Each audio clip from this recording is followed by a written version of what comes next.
Hello, hello, hello. Welcome back, everybody. For watching this on YouTube in the future, a little bit of apologies for my last video because I didn't realize that there's a moment in the stream where the internet cuts out for like 10 seconds. I didn't realize I broke the video in half. So like only the second half, the second chunk of the stream got uploaded to YouTube, but you only missed like 2 matches, I think, maybe 3.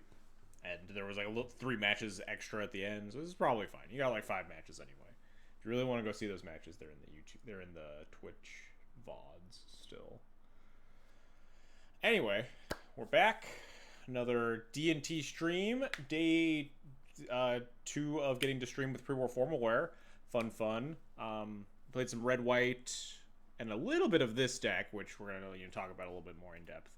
We played that on Wednesday during the formalware appreciation stream. Didn't get to do a ton of cool things with formalware. We did get to do the super awesome, like against Pox, where we got to like flicker wisp back formalware, Yorion, flicker wisp formalware, do all the nonsense. I wanted to try more of this deck. This Overlord of the Baelmerk black-white D&T is something that me and Akleth have been trying, courtesy of 100 people that have suggested it. But I've mentioned on the State of the Noodle stream is specifically Jamie and Bob, who pointed it out to me, and I'm pretty sure Bob just stole it from JTL Jeff Lynn in running this Tekkeness profile. But this is a build that has definitely intrigued me enough to like keep trying it over just like what I would consider pretty stock red white that I'm pretty confident in. If Eternal Weekend was tomorrow, I could just snap off a really good red white build, but this build like has a lot more push and pull to it. I'm not really sure exactly what the optimal way to build it is. Right now I've like fully cut Mother of Runes. I know Akleth has was trying a little bit of a different build.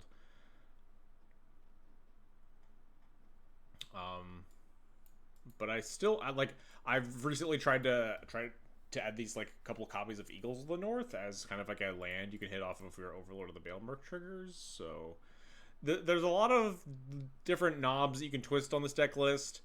You can even talk about like Orcish Bowmasters being a possibility in this deck list, being a little bit more synergistic with Phelia than Spirit of the Labyrinth. Might be with Orcish Bowmasters is that the card isn't very good, unfortunately, but who knows? I'm really not sure how to build this list. I also like, in the back of my mind, I think there's like a pretty solid build that just fully guts the Stoneforge Mystic package, but I can't bring myself to cut Stoneforge Mystic like the week after we get pre-war formalware.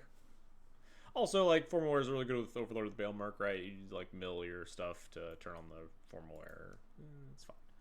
Is this real and not a meme deck? I don't know how real it is, but it's definitely more real than I expected it to be when I first loaded up a copy of this list. But I really don't know what the end game of this deck looks like. I've found that the Phelia Emperor Overlord core is really powerful and synergistic. Does some really good things.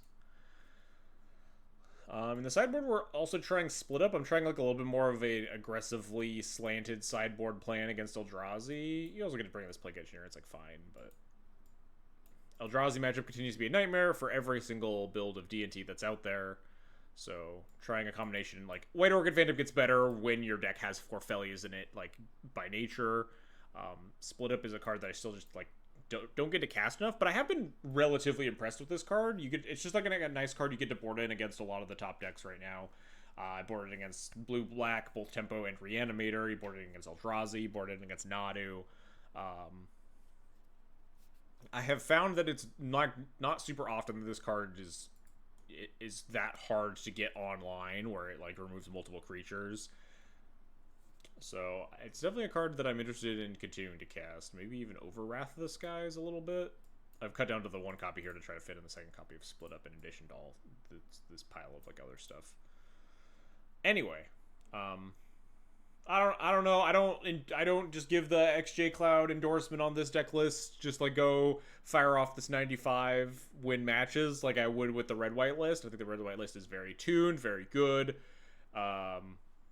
Not a lot of wiggle room where I would like adjust slots at this point. But this list is like a lot of just spitballing, just trying to figure stuff out, trying to figure out numbers on cards, stuff like that. So let's just play a league.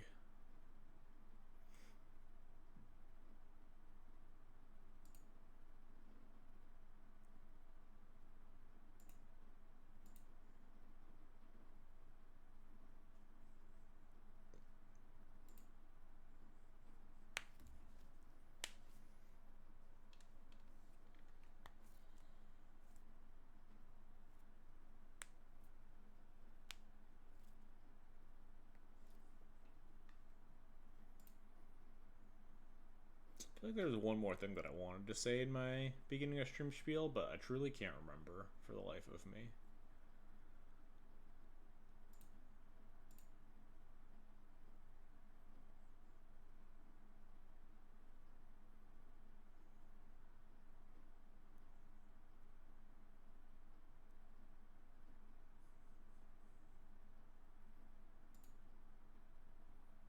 The mana base could also use some adjustment in this deck. I mean, I just cut 2 fetch lands for 2 eagles, just kind of I guess they are similar, right? They always fetch basic planes or any of your duels.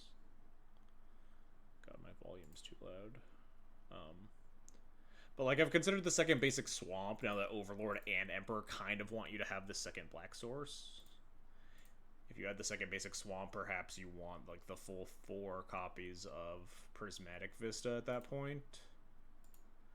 But I'm not even in the stages where I really want to lock in fine-tuning the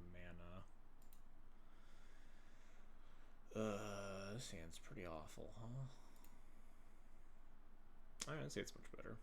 Keep this. Bottom Solitude, probably? Solitude pairs well with the Overlord that's in our hand.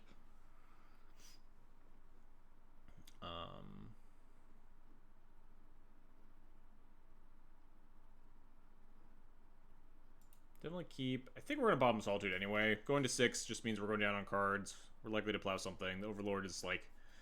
I forget the numbers on it, but we have like 34 creatures in the deck or something. It's like 89% to hit or more or something. Bottom Vial for turn season. Nah, I'm turn Vialing. Vials is just great. We're on the play. My opponent is taking a pregame action? Am I going to regret... Oh no, it's just Devour Nature.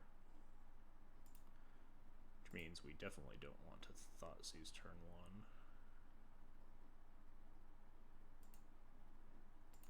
Yeah, you just want to get Vial online as soon as possible. Like, if my opponent had, like, Mulliganed, I would consider Thoughtseizing more, but my opponent keeps 7. There aren't a ton of decks in this format that just flat out kill you on turn 1, but if you don't Thoughtseize them. Opponent exiles 3 non-lands. I guess I was about to try to start inferring things about their hand. They could be land light, but it also doesn't matter because we're just going to Thoughtseize them and then we get actual full information. I definitely miss the Solitude because my opponent's on Eldrazi. It would be nice to just get on like the Overlord Solitude engine online. One of the strongest things you can be doing with this deck versus Eldrazi. Let's just Thoughtseize and probably just fetch Surveil Land. Do I want to, like, Overlord this turn instead? Probably not. Just so many scary things your opponent can do here.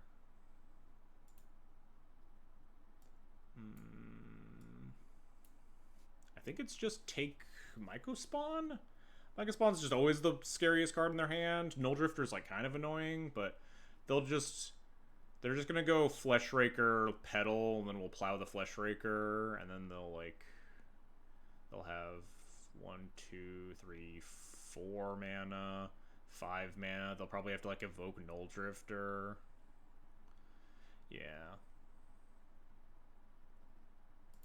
Yeah, I just don't want to deal with Sowing Mycospawn, just ever. The fact that we have to plow means I just can play Prismatic Vista instead.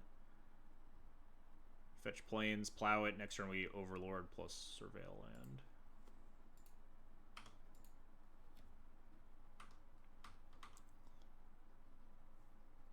I guess it's kind of a little bit unexciting to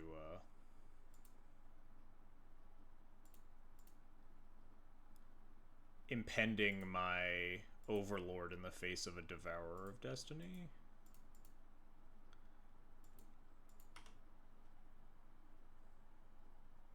Maybe we'll just top deck like Phelia here. That'd be nice. Oh, we're just cycling the Null Drifter this turn. Fair enough. Petal's gone. Yeah, because they drew a random card for turn, 2 random cards off the Null Drifter. Let's tick up. Remember the good old days when Doomsday was the worst thing that happened to us? I would rather play against Eldrazi than Doomsday. maybe Maybe I would rather play against Tempo Doomsday than Eldrazi. I don't have a lot of confidence in that assertion. Ooh. That's a good one, huh? Pairs well with my Overlord.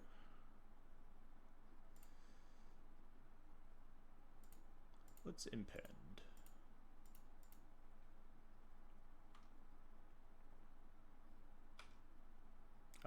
Emperor of Bones is nice on curve. We can take their Null Drifter, which is like an Annihilator ones them, which isn't bad. I can just exile it and like choose later.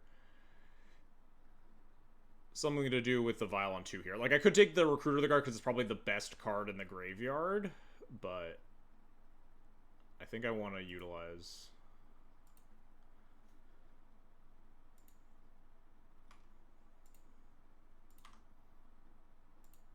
Let's yoink this Null Drifter for now. We can always decide to get our Recruiter back instead if we want.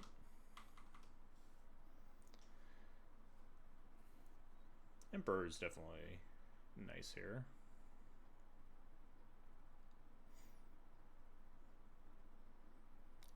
One, two, three, 4, 5, 6 mana. No Devourer. Yet. 4. Are we Kozilek's commanding? Exile Emperor, make guys? Maybe? Maybe draw?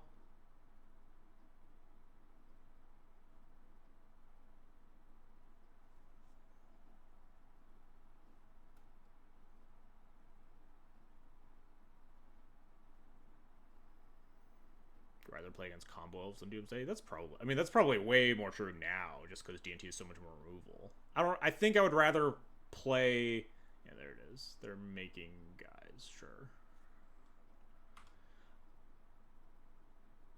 I would definitely rather play 2024 D&T versus combo elves, but if my choices were like play 2015 D&T versus glimpse elves or play 2024 D&T versus Doomsday, it's probably still. I'd probably still rather play against elves. All right, let's go get a Surveil land. Find a nice card here. Nope, don't really want that.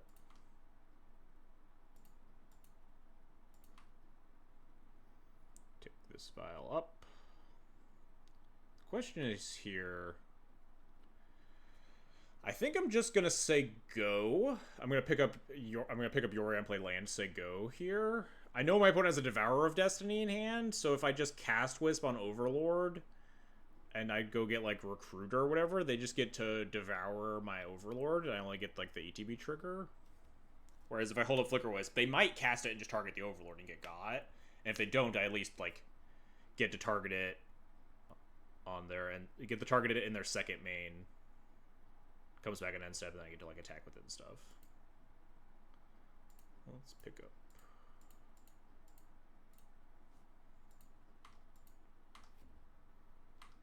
My opponent says that's a spicy card.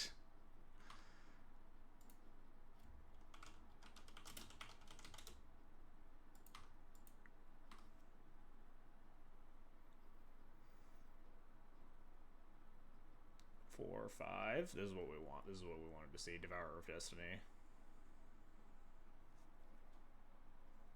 Wait, you overpaying, I think? Yeah, there you go.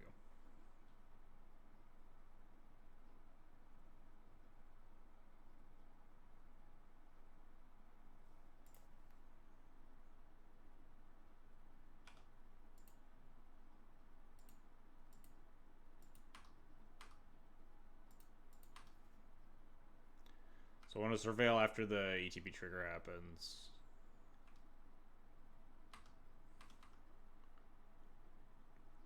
Would I just keep land 5? I might, honestly. Just cast Yorion. Yeah, we just leave Vial on 3, like recruit. It's all like Yorion, everything. Especially because it would let us like. Actually, no, we can't attack into the Emperor. Well, let's just. Or attack into the Devourer, I mean. You could just have fun like a Solitude or something, that'd be nice. Just grab Recruiter here.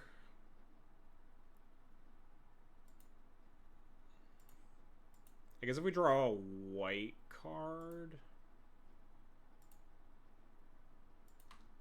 Oh, wow. My opponent just throws in the towel. I mean, I guess that kind of makes sense. What was I surveilling? Thoughtseize. Mill that. Would I? Would I mill that? Could I just Thoughtseize them, recruit Second Wisp, attack, Violent Flicker Wisp, target my Overlord, and just kind of kill them from there? Probably. Just Thoughtseize them to make sure that they don't have like a fucking micro spawn or some other bullshit.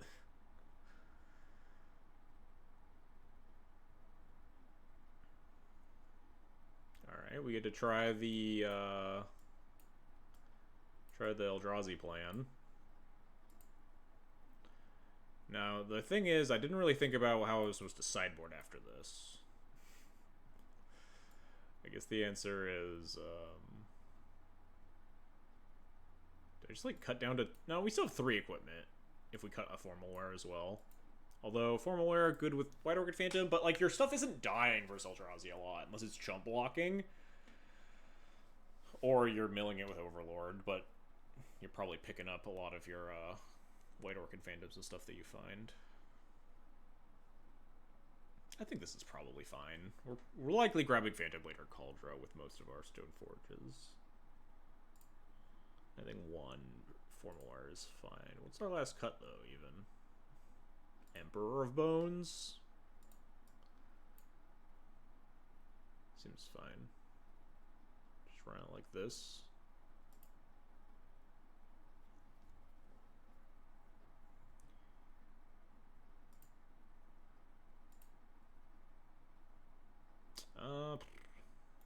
The old shadowy back street. Opponent molds to 6. I'm just gonna keep this.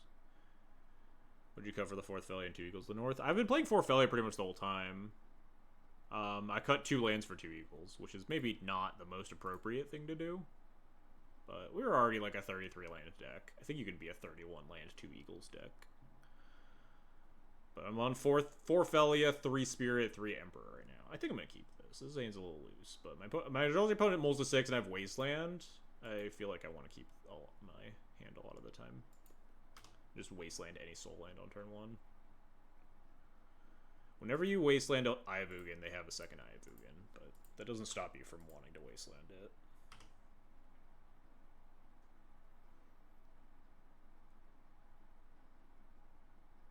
Oh, they're gonna like turn 2 do that bullshit. Second Black Source would be cool. I don't even know what else I'm looking for here. Solitude. I don't even know if I want this. I kind of do, but if I just mill it and draw other cards, it's kind of good with the Emperor later. It's also good with the Emperor if I just draw it next turn, right? What's the worst that can happen to me next turn? I do want an answer for a stupid 3-drop thing. Fleshraker. So maybe I'm supposed to keep this. I wanted to like double Thoughtseize, but probably fine to pitch the Recruiter to this.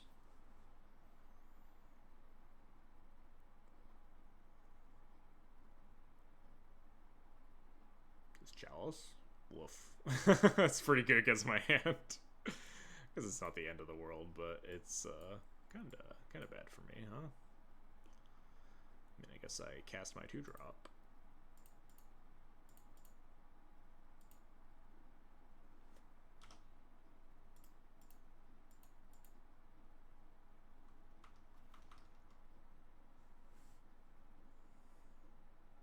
That pesky tap land really giving me the business.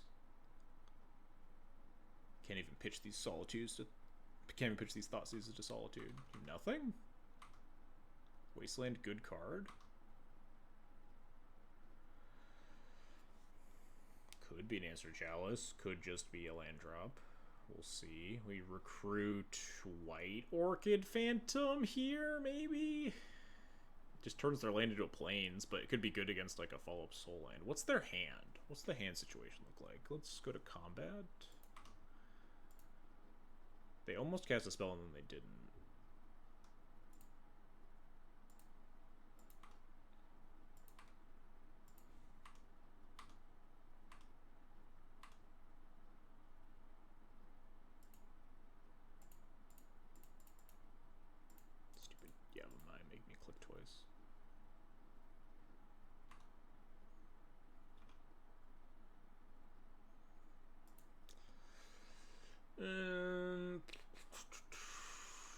Phelia seems pretty slow. Phelia could also turn off the Chalice, notably. This is where we'd grab Magus the Moon. Yeah, I mean, this is also where I would never be able to... I wouldn't have been able to cast Magus the Moon, so probably not, right? If I were, like, the black-white-red build, I have not played a fetch land this game.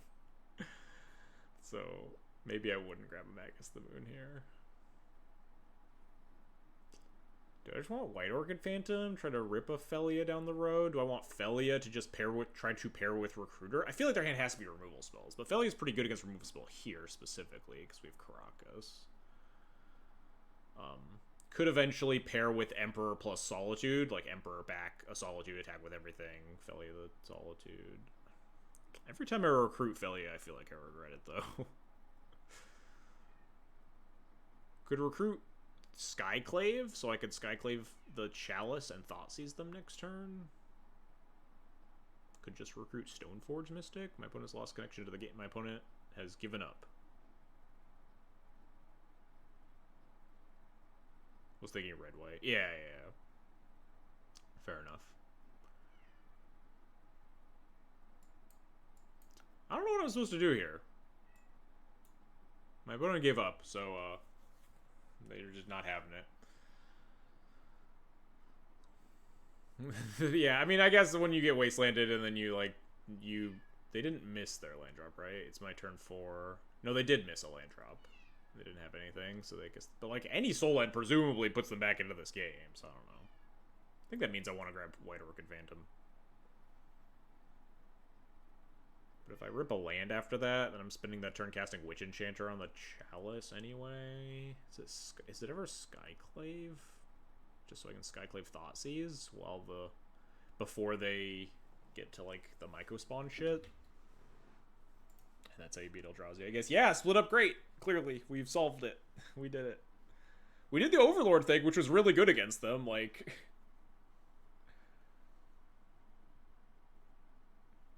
very legitimately, the Overlord stuff is very powerful when you get to do your, like, A plus B thing at just presenting a lot of card advantage and board presence. So, like, this is a notable upside in versus, like, base black-white in terms of a matchup like this, is that you do kind of get to do some unfair things, or unfair things. I think Skyclave. I could definitely see Skyclave there. Skyclave is definitely not unreasonable, because even if I draw a land, the Witch Enchanter is my full turn, but Skyclave does mean I get to always Skyclave plus Thoughtseize them, which seems kind of important when they're like stumbling on lands. If that's the case, is Flicker Wisp better? Probably, right? You just Flicker Wisp the Chalice, puts it on 0.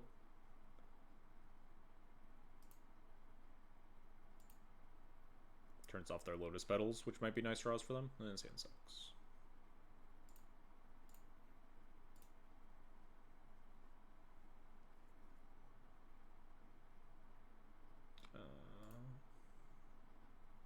Wow, this hand also sucks. Do I keep this on 6 on the draw?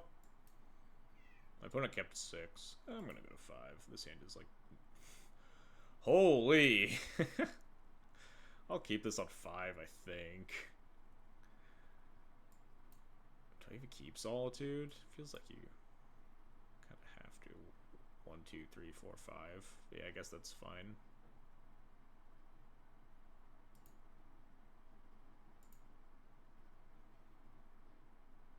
Kind of want to keep Formulaire over Recruiter. Can always pitch 1 to Solitude if I want to. Formulaire is better with, like, Stoneforge in non-plow matchups. If I rip running lands, I can Stoneforge for Cauldron, I get it killed, Formulaire back. Let's just do that.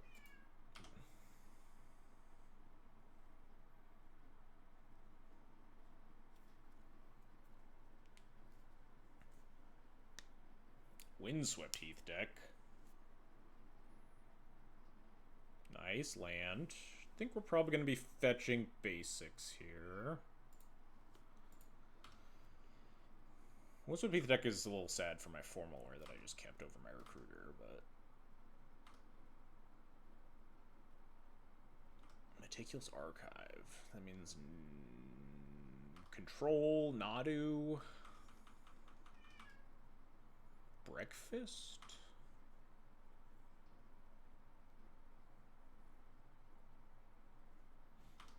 The old brainstorm pass, huh? I think I'm just gonna take a draw step. Do I want to surveil? What am I surveilling for? Land 3, I guess. Yeah, let's surveil. I don't think this deck has a lot of... is likely to have punishes for surveilling. Hey, land.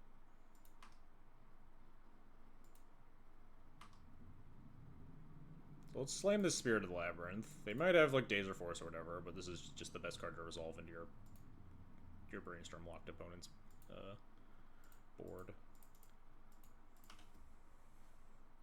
If they force it, we can Formaware it back, too. They might just have Plow, but such is life.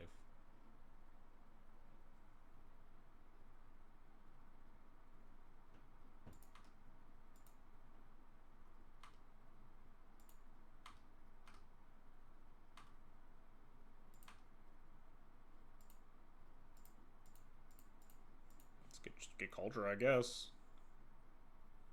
If they don't force this. Oh, nice. Formaware online.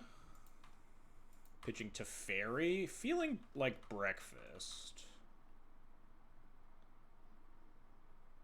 It's the last turn of their Brainstorm lock. Fetch another Surveil land. Yeah.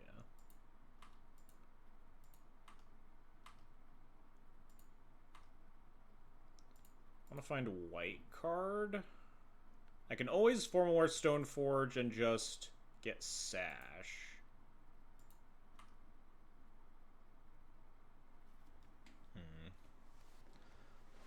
Couple of options here now all of a sudden. Mill this, move on, try to rip white card, Formaware Stoneforge, get Cauldron. If I don't rip white card, Formaware Stoneforge, get Sash, hold up Plow on Nomads. I really want to Plow this Nomad so I can just attack. I think I'm just gonna mill this. I could, like, keep this. Just, like, play it, play Stoneforge. Do everything. Try to mill for something. What would it be milling for? I guess I could just pitch the Formaware at that point. Maybe that's the play. Impending, get back potentially Stoneforge, potentially something better. Could cast Stoneforge and just use the Formaware as the pitch card. Let's do that.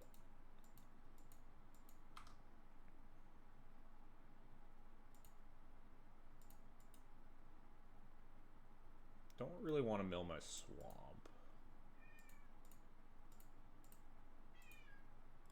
If we find, like, Phelia or something here, it might be nicer than...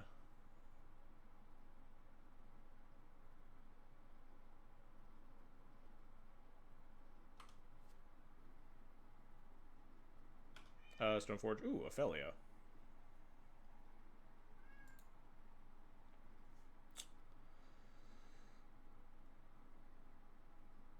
I think we're just gonna fire off Solitude here, huh? Maybe I should have Solituded 4.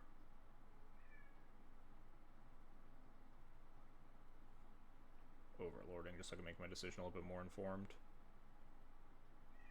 Yeah, now we're in dangerous territory if they rip land, presumably. Because if they forced, then I would have just got back Solitude, but then... Never mind. Then I'd only have Solitude in my hand. Yeah, they're banking on trying to rip a land and just killing me this turn. Sorcery speed this, so if they have days... Alright, maybe none of my decisions mattered here, huh? Wow. They actually just had force combo. Unreal. Alright, fair enough. Let's see if they have anything weird in their deck.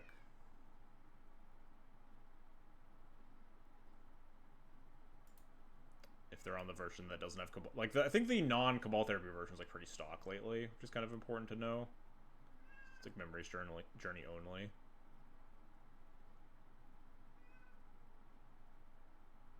Yeah, that is unfortunate. That's Oracle weird. It seems kind of normal for breakfast.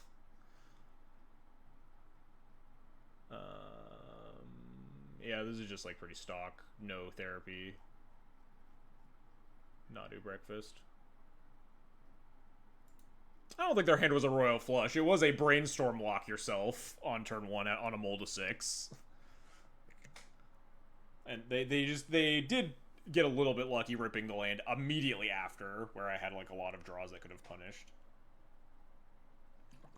Had they given me another turn to stay alive. But like, they probably kept like land, Brainstorm, both halves of the combo, Force or something.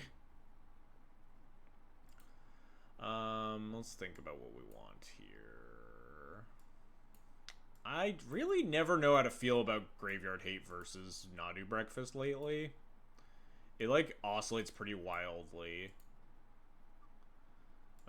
So these cards are definitely yeses. So let's bring in these first. And then this entire pile is, like, things that you could consider. You could even, like, talk me into a single copy of White Orchid Phantom as just, like, an answer to Urza's Saga or something, but definitely a little bit lower on that. Alright, let's get 4 more out of here. At least 1 copy. Maybe both copies. This is just, like, a Lion Sash, Phantom Blade. Maybe you just get rid of Cultra. You just always want to tutor for removal spells or Graveyard Hate. We could probably cut the Flicker Wisps here. Very slow matchup. Could potentially shave down on Emperors or Stoneforge it, or not Stoneforge, or Spirit Labyrinths. It doesn't like brick any of their combos, obviously. It has the standard stopping Ponder Brainstorm.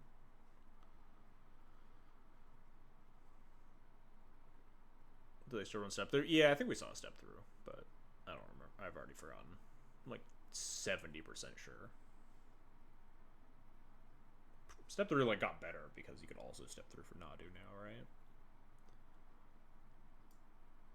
Do I want? I think I want Split Up as just a way to answer Nadu, if nothing, like just a way to answer Nadu at parity, right? Nomads is not a card that gets to attack a lot either, so like it's pretty easy to snipe, like to kill a creature with it. Although I guess it's harder for them to have 2 creatures in play and not just be killing you, right? So Split Up is like a 3-mana removal spell. Maybe we'll try it without. Maybe we'll just try it like this. Did I just cut to 80 already? We're good, I guess. Could think about cutting these for a card like Split Up or Ghost Vacuum or Macabre. Let's do 1 Macabre. No, they have... I'm just like very wishy-washy. I need to like sit down and figure out what I want to do in the breakfast matchup. Macabre's gotten better, I think, but it's still kind of awkward sometimes versus Memory's Journey. Yeah, we'll keep this. I also didn't check for days. Something I just forget to do a lot. It's a pretty important card to know about.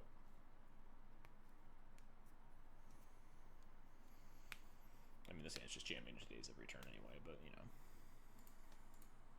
It's a rail for 3rd land, or good card.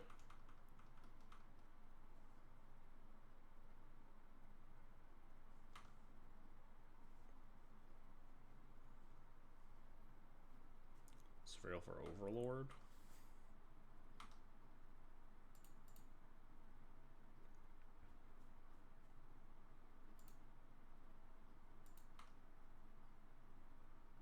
Yeah, 3rd land. Good enough.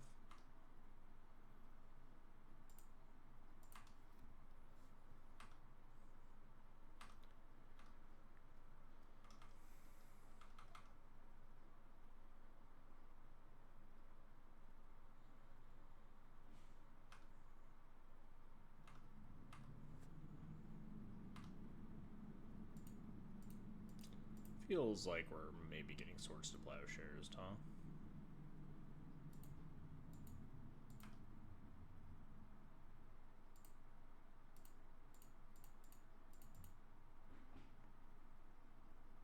Definitely want to get this Shuko off the board if I can. If not, I do have Solitude waiting in the wings. Ooh, hell yeah. This is just working. Deal. Begin combat. I'll attack. I mean, I'll flicker.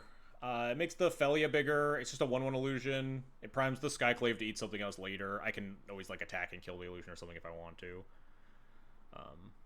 I could always, like, Engineer on Illusion, attack, flicker the Engineer if I really want to, but I think the making Phelia slightly bigger matters more than anything here.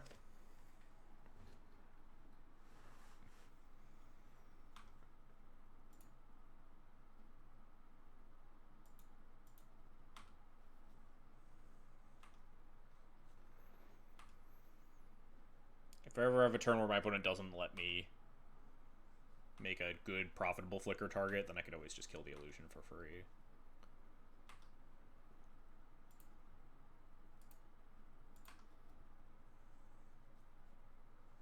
Does this mean that they're gonna fetch,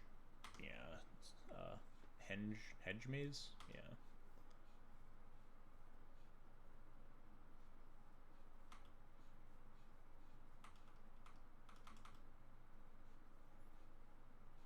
Brainstorm, sure. What am I doing this coming turn? We're getting to the stage of the game where I don't have to be worried about just the full combo out of nowhere. I only have a Solitude's protection. So it's possible I just want to play Engineer on Human.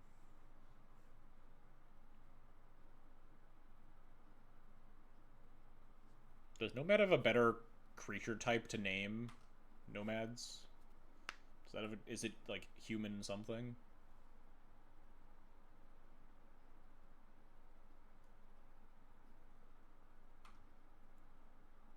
Brainstorm, shuffle, ponder, no shuffle, huh? Hold up, plow mana. What is likely plow mana?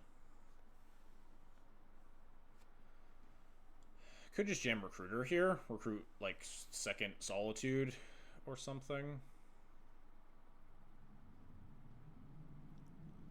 Force the issue on a Swords to Plowshares. Fortunately, 2 Solitudes doesn't actually hold up second piece of interaction. Deal. Yeah, that's fine. Feels like there's no reason to not wait for me to, like, make my Recruiter decision first, but okay. Because now I could, like, recruit second Phelia if I really wanted to, but I really don't. What do I want, though? Opponent's 5 cards in hand. We have 4 lands.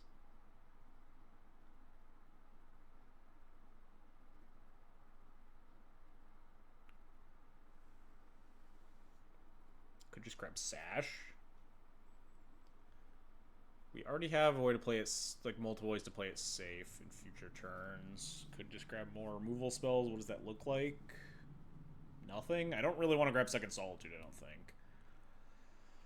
Don't really want to grab sorcery speed stuff. Containment Priest, Lion Sash, second Phelia. None of those options seem super enticing to me. I mean, maybe it's just Phelia low-key and we pitch it to the Solitude. I'm a little concerned about getting got by a combo turn.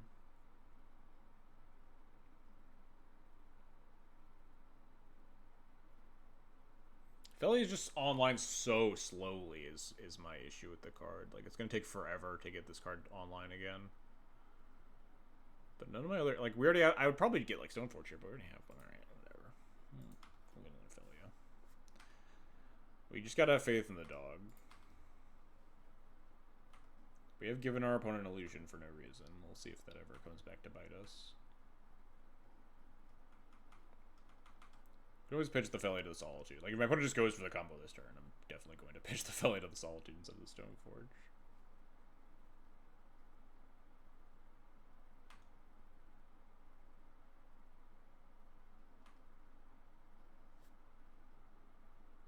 Nadu.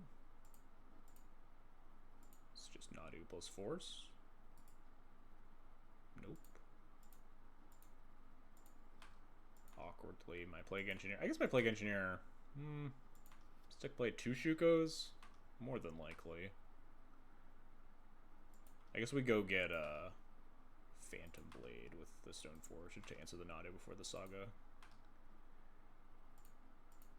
gets me. Or we just find, like, that.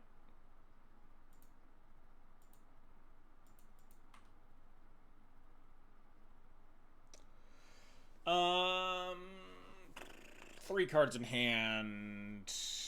We could go shields. We could put shields up and play engineer on human, right? No, not human. I was talking about human. No one in chat told me that. No one in chat corrected me on that. Whatever. Core, nomad, or soldier. One of the nomads and core creature types I meant. I guess soldier. I don't think it really matters. I think that's probably the safest bet. It's just so slow.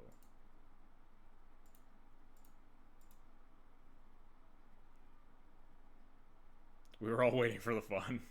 Chad just wants to see me suffer. Alright, what do we think? Core? Yeah. I don't think it actually matters.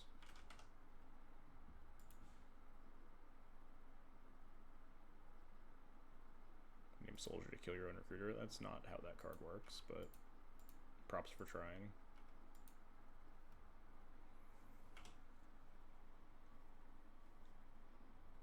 God damn it. Of course, what is likely singular copy of Shuko in their deck. Yeah, I'm gonna concede. They found force blue card too. Yeah, I'm good. I'm good.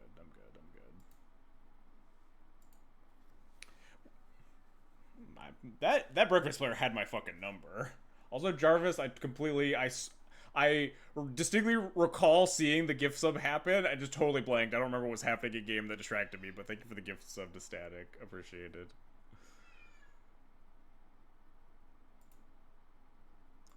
But yeah, that breakfast player just was not gonna let me win that game. We'll keep this.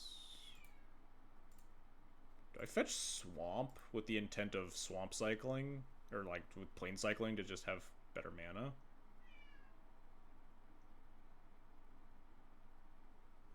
Kind of awkward that I'm going to play my 2-drop on turn 2, huh? The pains of putting Eagles of the North in my deck. It is a tap land.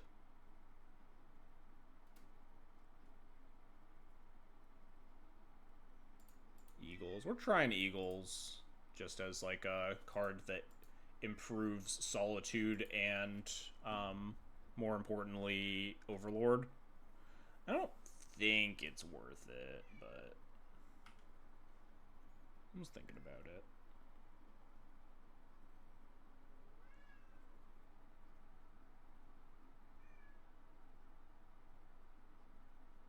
Just show and tell? We're just playing regular ass show and tell, huh? So if they have Omniscience, I just die. If they have Creature, I just want to put in Solitude, I guess. Yeah, like that. Well, they're gonna draw 14 cards or whatever, but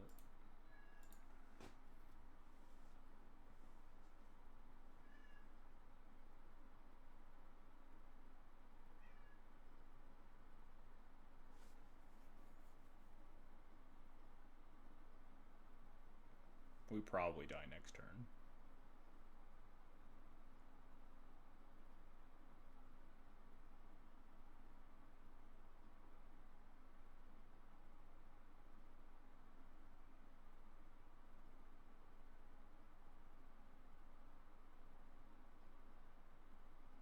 What's up, Eric? How's it going? Stone Cold beating Emmy on turn 1 well. Yeah, unfortunately, Sneak and Show players don't really go for that a lot anymore. Turn 1 Grizzlebrand, definitely. You don't even see Grizzlebrand in these lists that often anymore, huh? It's usually just like Atraxos and Emrakul's.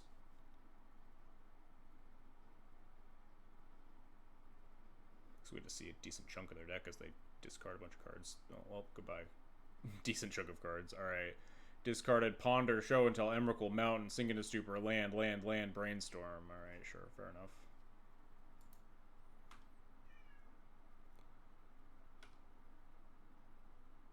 That's nice.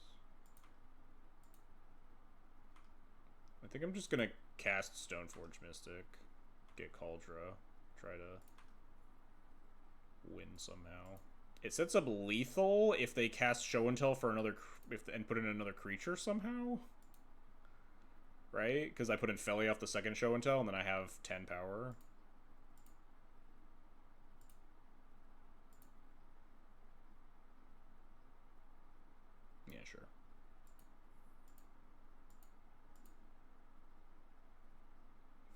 Well, that's not a great sign.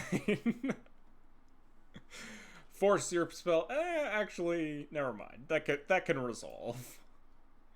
Do we blade? No, we're just gonna die, right? If they have omniscience, we just flat out lose the game. I should plan for the thing that I just talked about, which is we can beat things that aren't sneak attack or omniscience. We can beat any secondary fatty follow-up by putting in Phelia. So we should just grab Cauldra.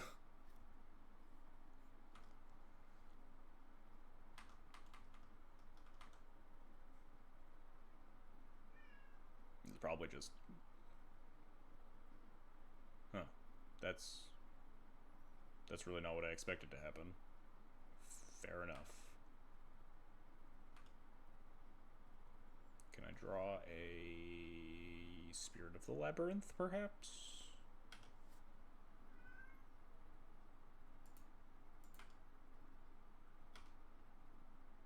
Holy shit, it worked.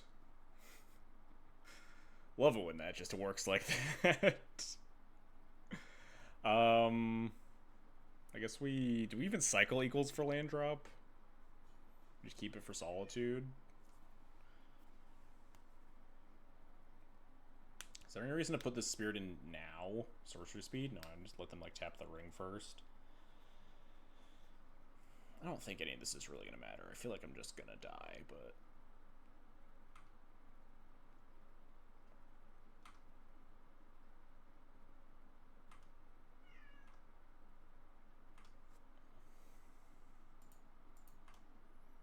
I mean, we drew the best possible, so let's see if it gets there.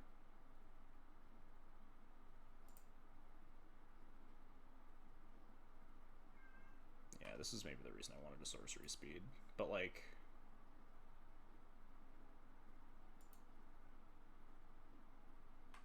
Second brainstorm? I feel like I just win if that happens. Oh, playing around. The old Phyrexian Revoker that can name creatures. Or that can name lands.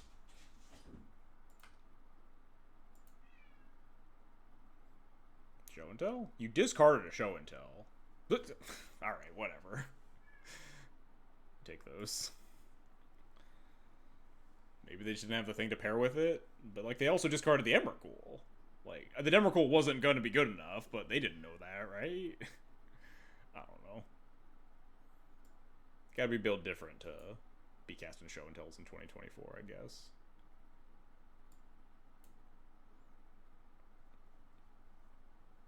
Is Overlord the truth? I don't know yet. This is kind of what we're trying to figure out. I think it is much less of a meme than I initially anticipated.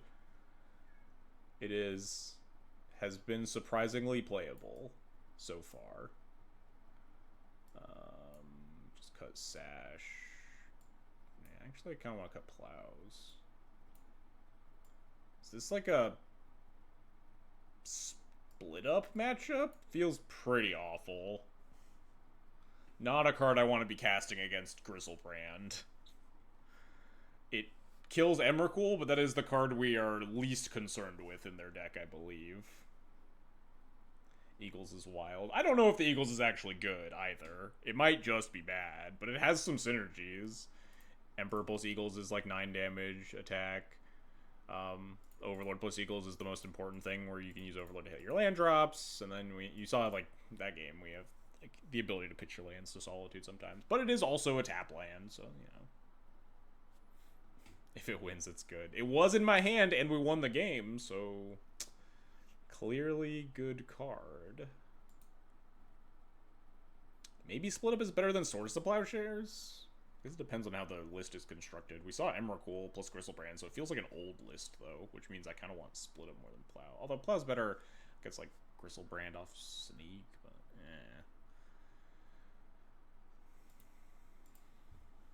Confirmed to broken, yeah.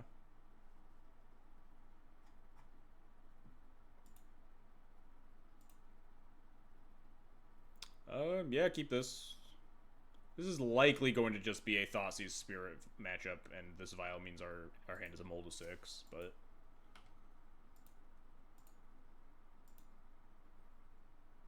He's gonna turn 1 me again? No. Okay, cool. I mean, we beat the turn one last time, so I can't complain. But especially after my opponent just led Lotus Petal, I definitely want to Thoughtseize here.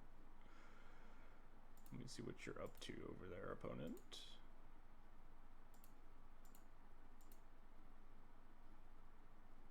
They might like Brainstorm in response. But kind of annoying. Why would you do this in response to my Thoughtseize? Good thing I left more plows in my deck, I guess. This card sucks so bad, especially against D&T. I just like lose to it constantly anyway. Like this hand's also just gonna lose to it. But just like, this card is so unreasonably bad. But I guess, again, they are playing Sneak and Show, so they kind of have to do whatever they can to survive. You're here, you can start over now? Oh, perfect, alright. Round 1, game 1. It's not bad if they win. I guess that is also true.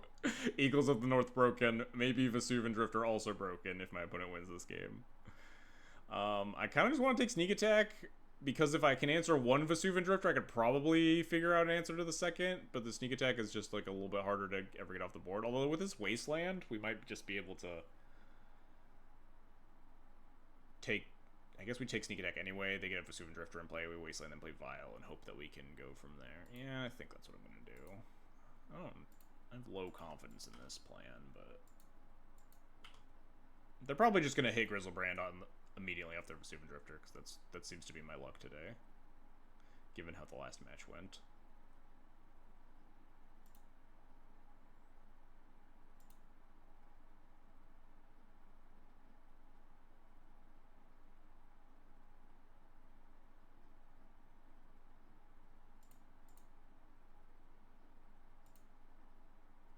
I think I just want to Wasteland here over play. Maybe that's not true. Maybe I'm supposed to cast Spirit of the Labyrinth. Oh, they have Fury.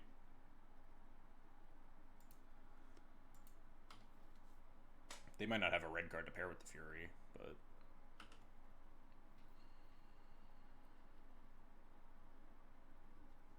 Why do I even bother? I guess I'm not dead. I'm pretty much dead.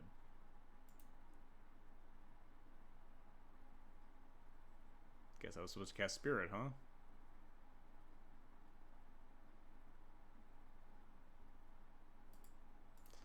Yeah, I'm good. I don't want to see more. let's just move on.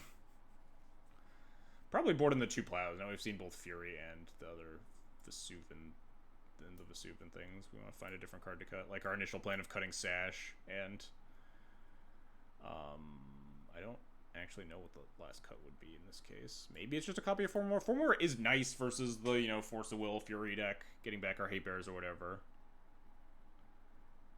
But maybe it's just worse enough that we can shave one.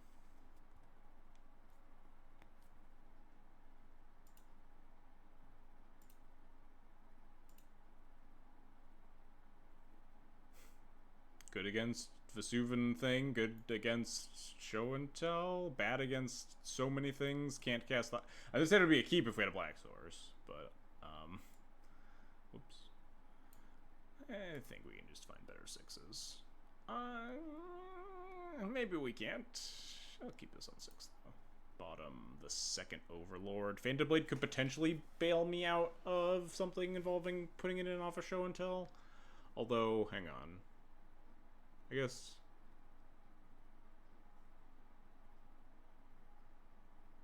Yeah, I think that's probably correct.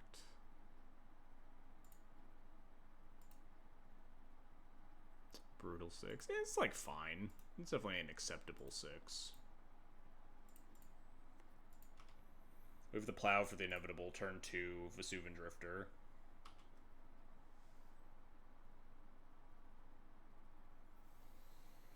And there's a Black Source on the top of our deck, so we can Thoughtseize them.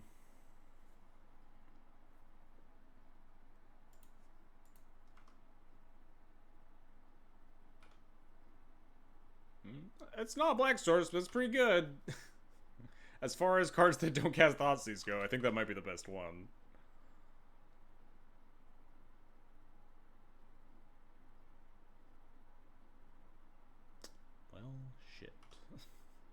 Now we can. I'll take a land, please. Alright, deal. Not exactly the land I was looking for, but... beggars can't be choosers. Sneak attack. It's probably pretty terrible for me. We have literal no answers to that. Oh, I guess we have Thoughtseize. We have Thoughtseize and Prey is our answer to that. Oh.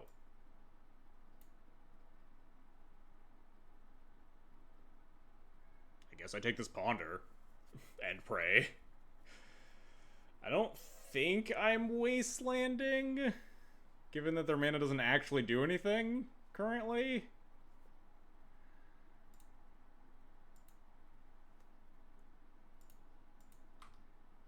If I find Ponder with Spirit Out, it's better than them like, Ponder with Spirit Out means they get to look at their top 3 cards and shuffle if none of them are a giant creature to sneak attack next turn. Brainstorm does nothing.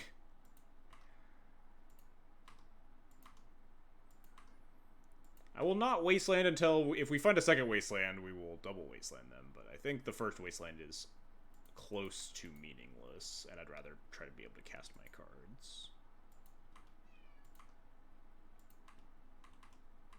Of course, their top card is Emrakul, so none of this matters. Oh, we got him. Alright, not letting them go to combat with this. We will just fucking Swords to Plowshares it.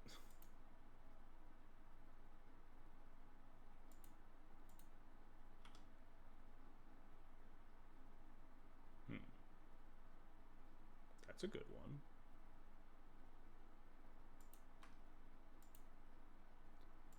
Containment Priest?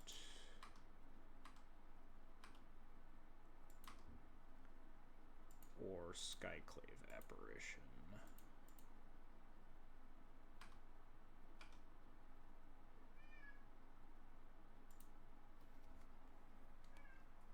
Skyclave's worse if they find... I guess both of them are pretty bad if they find a Braid. The issue with Skyclave Apparition is that, like, it's kind of horrendous for me if they find the Braid. I guess I just stop attacking with the Spirit at that point. But the Spirit is kind of an important clock. We could also find a removal spell so we can safely attack into a potential Braid.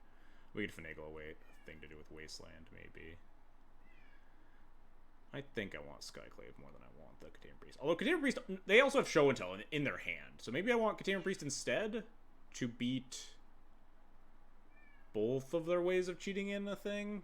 The issue is that... No, we would just jam Containment Priest and Sorcerer. Let's just grab Priest.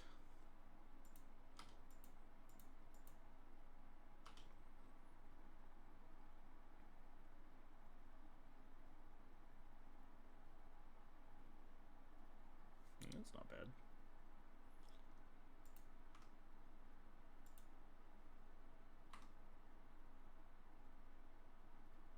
Ah. Moto lag. Trying to cheat me out of an attack.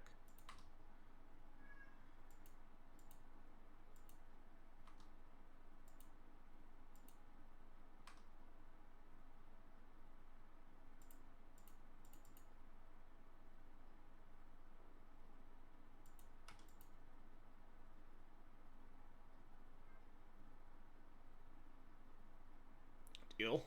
I think this is a concession. Yep. Alright. I was deathly afraid of their top cards. Their Unknown from last turn plus this turn being just Red Card Fury, and they were just about to obliterate me.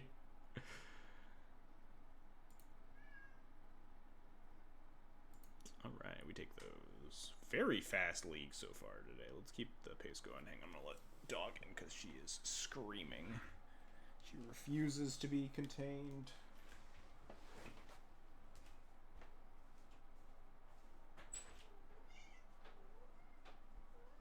What is your problem, kid? Why can't you just let a door be closed? Eagles of the North has vanquished their arch nemesis in playability, Vesuvian... I've already forgotten that card's name. I've purged it from the memory banks.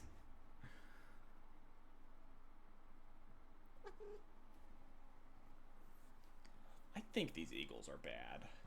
D&T is such a mana-intensive deck, and we're already, like, playing 2 tap lands. Maybe if you play Eagles, you're not allowed to play, like, 2 Surveils? Because, like, Eagles for Surveil Land is just, like, minus so much mana. Maybe you play Eagles, you play 1 Surveil, and you go up to, like, the full 4,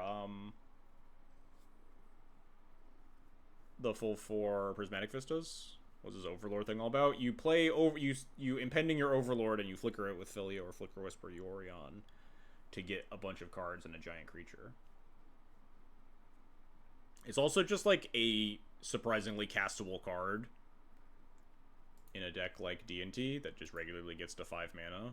It's just a 5 mana card. You're like, you know, your Vial on 5. You just kind of, you get them. Alright, we'll keep this hand.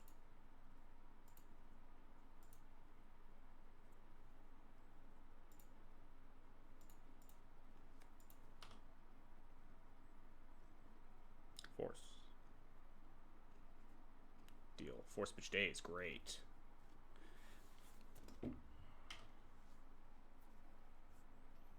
Now, cast a turn 1 Tamiyo for no reason. Into my Karakas. Maybe I should have... I think Concealing Wasteland's more important than Concealing Karakas on average. You can flicker while it's impending. Yeah, there aren't a lot of flicker effects that can target enchantments. I looked into it when I was trying to flicker the White Overlord. It's like only... There's like... Flicker Wisp is the typical one. And then there's like 2 other creatures that flicker anything. Glimmerpoint Stag and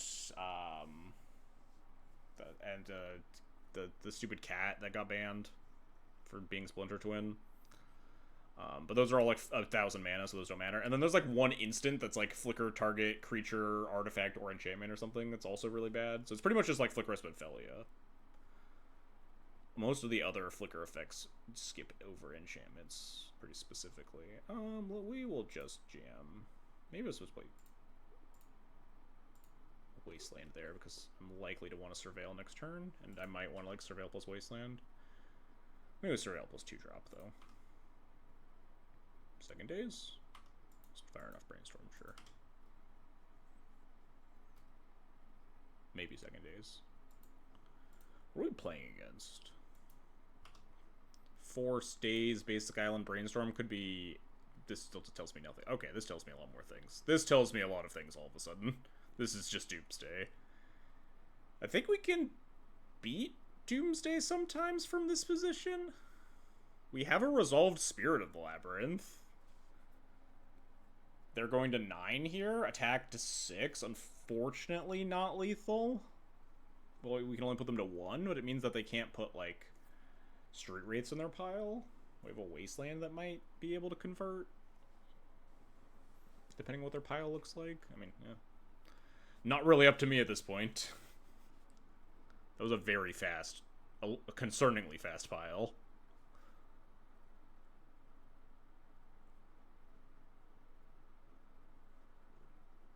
Oh, that's annoying. Well, I guess it doesn't actually do anything.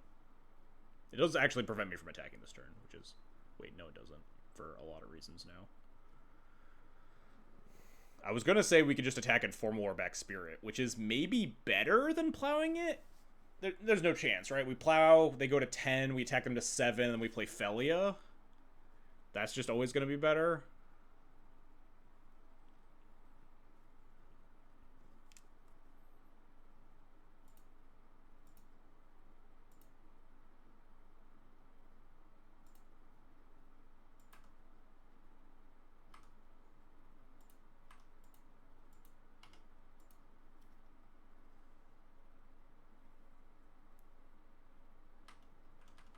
So what card do they put on top here? Like a Cycler? It can't be Street Wraith though, or else they can't cycle it, and then we can just win.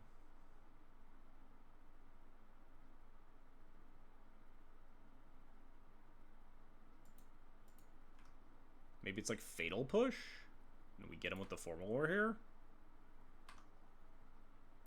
They can cycle Wraith on our turn? Yeah, but then they'd literally die. Because they're going to 2 here.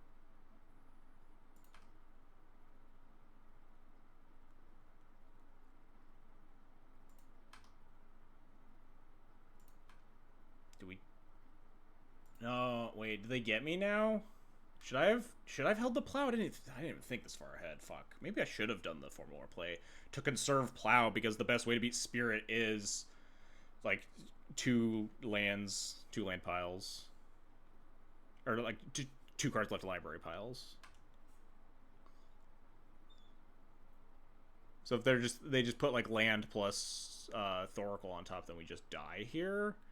Unless I Formalware into... I don't think I actually have any outs. I Formalware into Recruiter of the Guard. Surveil into Recruiter of the Guard, Formalware back, grab Solitude, I think, is an out.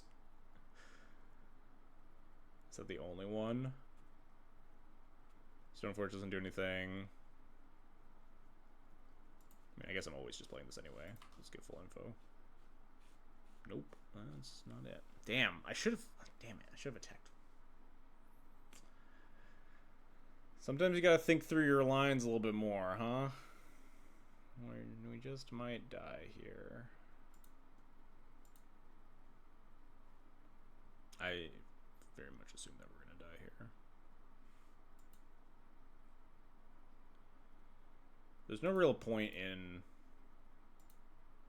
holding up a white source or whatever, make my opponent play around plow that I don't have, because my opponent literally, they're not allowed to play around anything. They're gonna die next turn. Dang it. This is my game to lose. Or my game to win? Whatever. They're just gonna play Land Oracle with 2 cards here. If I had Plow in my hand. And like a 5/3 Spirit with a Formaware on it. No, never mind! I'm a genius! We did it!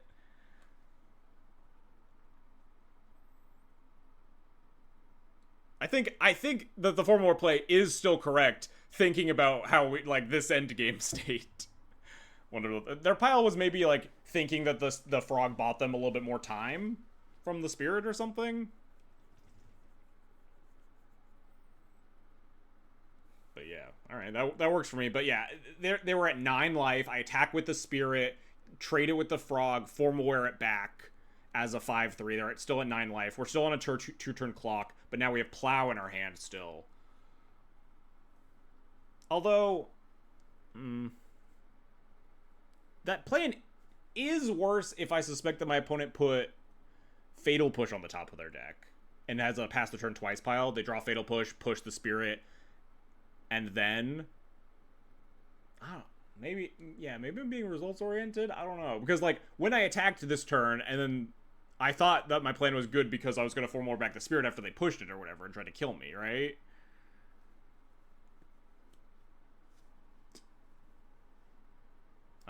I mean, there's what, 1 Fatal Push in the, I don't know Tempo Doomsday deck lists enough to know how many Fatal Pushes they're usually playing main, if I should have, like, thought about that versus Cyclers. It's pretty clear that they have a Cycler in their deck still, right? Because they showed us no Edge of Autumns. The worst part about Doomsday is you have to play the Doomsday minigame. It is horrible. I do absolutely hate thinking about Doomsday. Just like trying to do the gymnastics of like the proper, what are the correct choices, and like you're reverse engineering their Doomsday piles and stuff. I truly think that if Doomsday was errata to just say reveal the cards that you choose for your deck, reveal them to your opponent, put them in any order on the top of your deck, then it would just be a much more tolerable card for all parties involved. Let's just cut some of the stupid grindy bullshit, right? I think we still want Phantom Blade, weirdly enough. We just cut like a Phelia and an Overlord, maybe.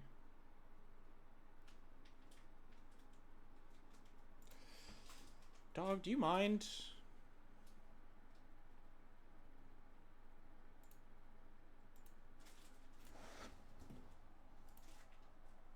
You wanted to come in here so bad, and now you're just on the desk being a little shithead. Do I just keep this hand versus Tempo Doomsday specifically? They have to know what's up, and they're just gonna kill me. Get down from there. Get out of here. Get.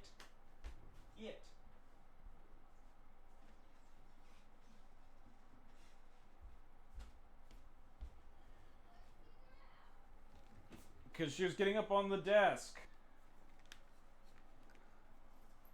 What are black sources? Never heard of them. Yeah, it'll be fine, right? We have removal spells. Those are good against our Doomsday opponent. I'm gonna mulligan this hand, then my opponent's gonna cast turn 1 Tamio. I'm gonna feel like a fucking idiot. What am I mulliganing to? It's Doomsday. This matchup's unwinnable. Keep. If they cast turn 1 Doomsday, I will simply concede and move on to the next game.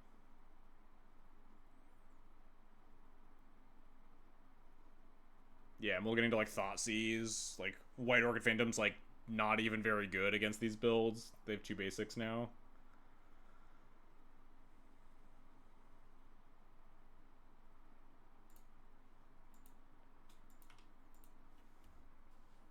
I almost want to lead Wasteland to punish them for fetching Surveil, but the fact that they have 2 basics is like makes me pretty unenthused. Oh man, no, keep the Psychic Frog. You need that. How are you gonna beat me without Psychic Frog, opponent? Keep that one. I think they are land light. That's what it feels like here. I mean, I'm just gonna Wasteland them next turn regardless, I think. But hopefully they just get Brainstorm locked and everything's fine. Fuck. We tried our best. Do I just still Wasteland them?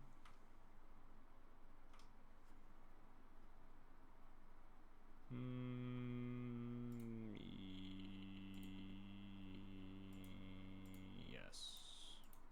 Stoneforge isn't... Casting Stoneforge into open mana isn't that exciting versus a deck that probably has a bunch of Fatal Pushes post-board.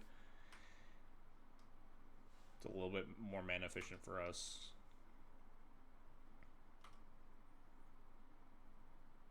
If they like tap out on a turn and then we get to cast Stoneforge and then it gets dazed or whatever and we're sad. Alright, maybe this one will brick.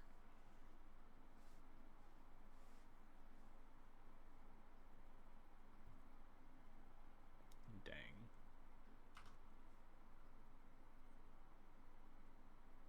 Tamio. Oh, thank Christ. Did I just plow this? Like, I thought about leading Caracas, but the reason I didn't want to lead Caracas is because I wanted to incentivize my opponent to keep a Tamio. Like this. If I play Caracas, my opponent just shuffles away Tamio off the Brainstorm or whatever. The question is just, like, do I want to, like, try to exchange swords for days, and then I just play Caracas? Or I just Caracas this, hold the plow still? Because if I plow this and it resolves, I guess I'm rewarded because I get to cast Stoneforge next turn. But if I plow it and it gets dazed, then they're down a daze and I can just Caracas Tamio, and I guess that leads me to resolving Stoneforge in future turns anyway. And we have a Solitude lined up for a Frog if they have one. Yeah, I've talked myself into it.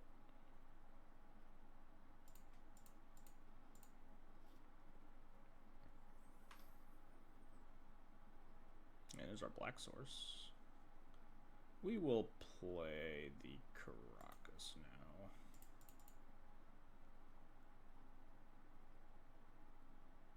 There's the Force of Will. Dang.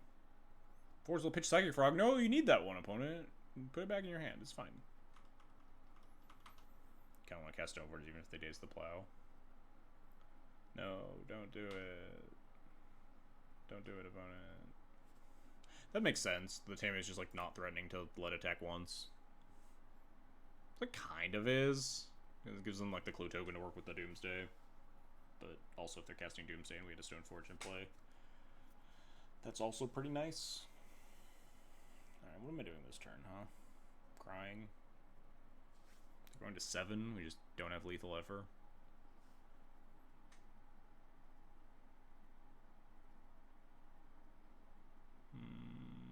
Drawing Spirited Labyrinth. That's what we're doing. Or maybe we're just dying this turn. Who knows?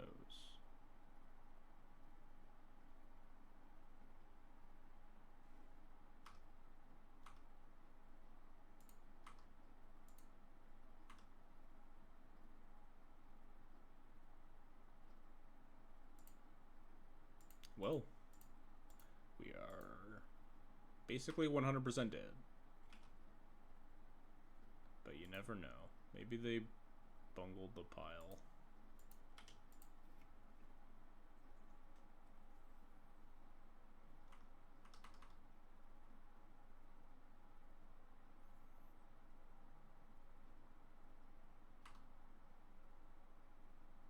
Not 100% dead?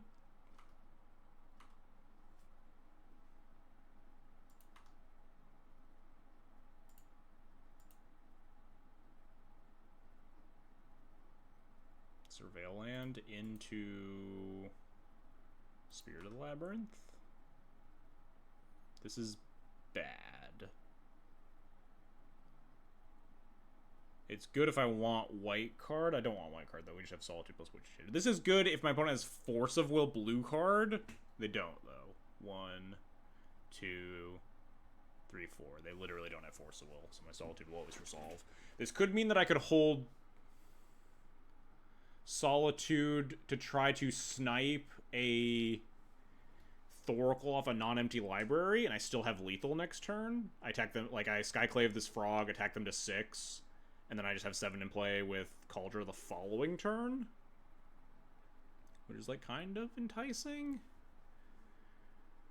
Or I guess I'm Solituding this frog so they can go up to 8. Or even 10 if they really wanted to. If they go to 10, then I only have 7. Wait, hang on. If they go to 8, I attack them back down to 7. I have exactly 7 in play. So if they discard a single card, I no longer have lethal. So that seems like a disaster. So we probably just mill this. Try to draw, like, Spirit.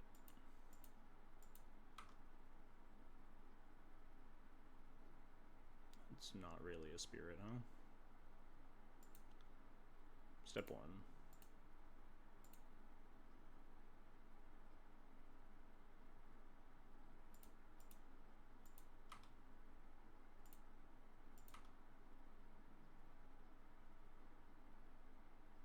You could forward the Stoneforge now and have Soul Lethal. Wait, what?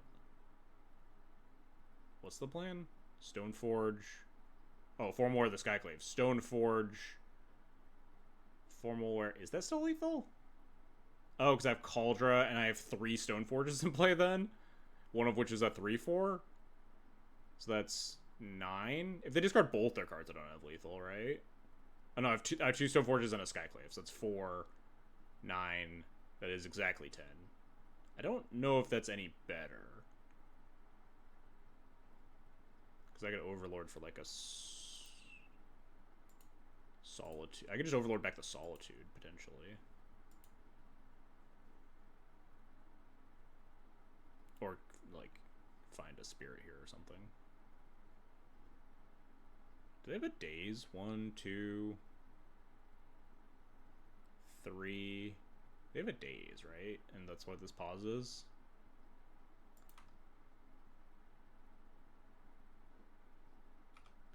I guess I'd pick up the Solitude, huh? Unfortunately, if they do have a daze, maybe they only have 3 days, but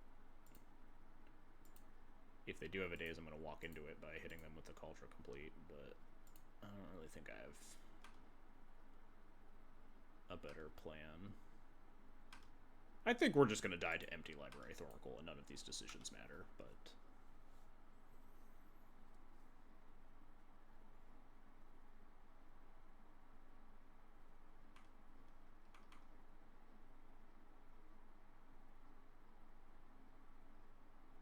They're just going to, you know, cast Brainstorm or whatever.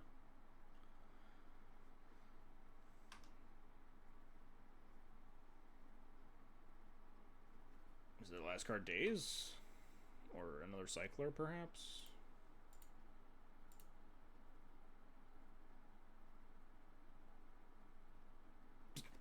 How did we do it? How did we do it, chat? I'm a genius!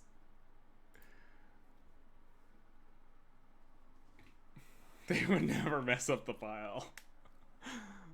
Yeah, I mean, we couldn't play around the days there.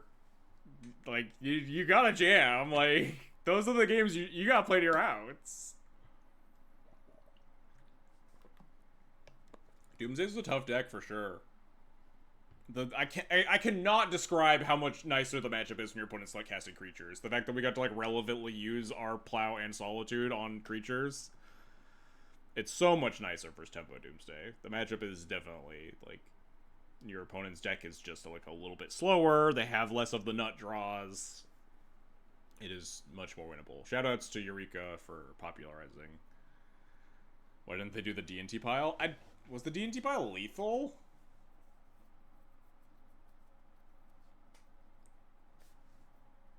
We got to use our removal profit like as the Thoracles do. That is, I guess, also true.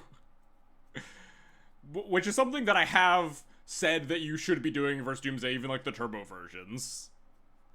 If being tempo mattered. Well, like, our hand was Plow Solitude, and we bought back the Solitude. If our hand was Plow Double Solitude against a Thassa's Oracle only, the cards get much worse, right?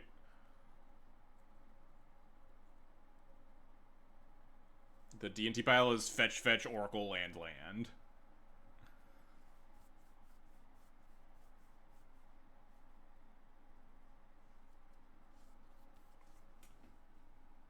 I've already forgotten the contents of that game, such that, like, I know what the correct choices for them would have looked like.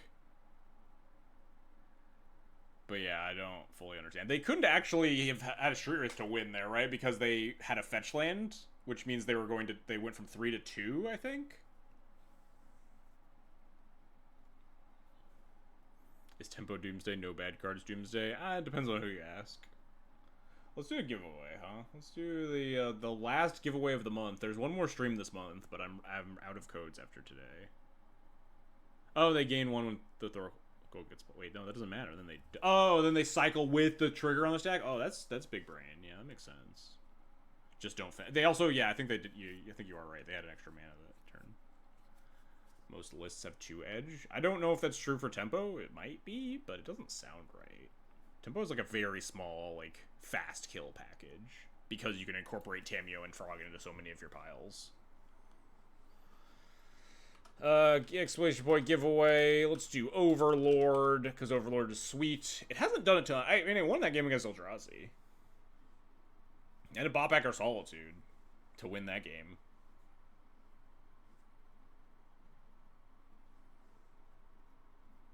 They have to fetch to get the land out of the library. Yeah, to go to 0 cards, but yes, they can. It did technically win the Tuesday. Yeah, exactly. All right, giveaway 120 play points. Type Overlord in the chat. Shout out to Daybreak Games. Overlord. Oh, reveal. There we go. I think they were supposed to discard Frog the previous turn. That's what we were trying to play around that, right? Like, a lot of options that they could have done. Wait, am I stupid? That whole, like, Frog turn, I was, like, trying to do math about killing the Frog and stuff. And they don't gain life if I Skyclave the Frog. But I was like, why was I trying to do math on Skyclave the Frog and then they gain life? Was I just, like, calculating the Skyclave as a Solitude? Giving away an Overlord so generous. Oh, man, those things are expensive. The really cool, I really dig the Overlord with the sick border, but they're also like $130. If you Skyclave, you can't put the Cauldron. Yeah, but it didn't matter if I did the life total math right? It was a 2-turn clock regardless. Like, the Cauldron does cut off some outs, theoretically, in terms of chunking them for 5 instead of 1 that turn. Like, it turns off, like, some number of, like, Street Wraiths and fetches or whatever. But I fully think I did do the math as if my opponent were discarding cards to gain life after I Skyclaved their Frog. But the Skyclave play is better, I think, looking back on it.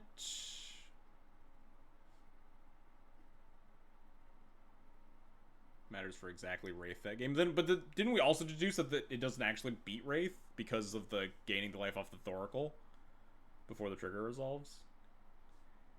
It matters if they needed the Wraith to cycle into the Thoracle had to do it all before casting the Thoracle. So it does turn off some amount of Wraith piles.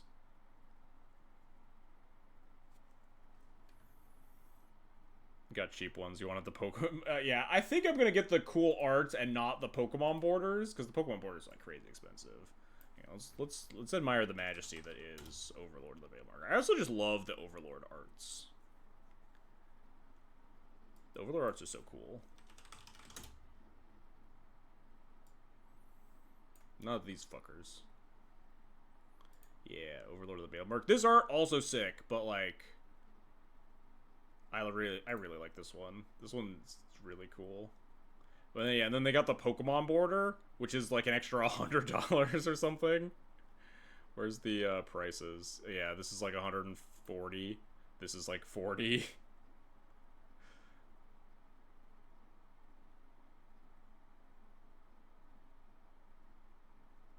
think they were supposed to win that. I think they were supposed to win both of our games. They might have not. They were maybe not supposed to win game 1. I'm not sure. There were like 2 avenues that they could have beaten a choice that I made, but if I'd made the other choice, they could have also beaten that choice with a different choice. So hard to say for that game 1 at least. But I did feel like we were probably pretty dead in that game 2.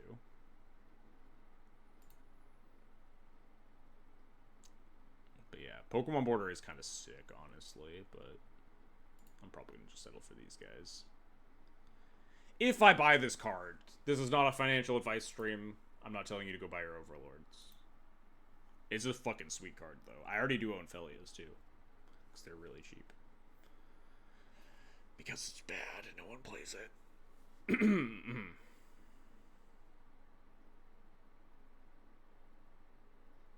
Too late you bought Overlords because of me and Evan. I mean, I'm not going to tell you to not buy them either. I think they're cool and fun.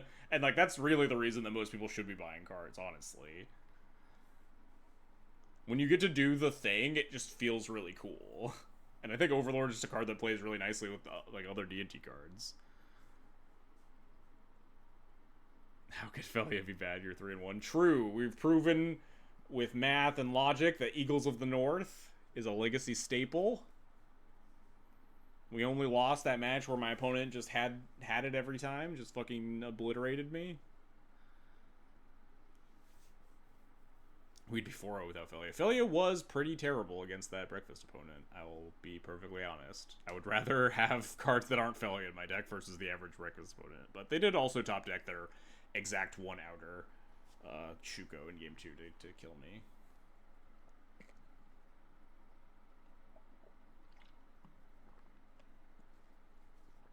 I guess I shouldn't say exact 1-outer. Maybe there were like Psychopath that's on like 3 Shukos, but that seems not very likely. Alright, let's end this giveaway. I typed exclamation point Overlord. Let's try that one again.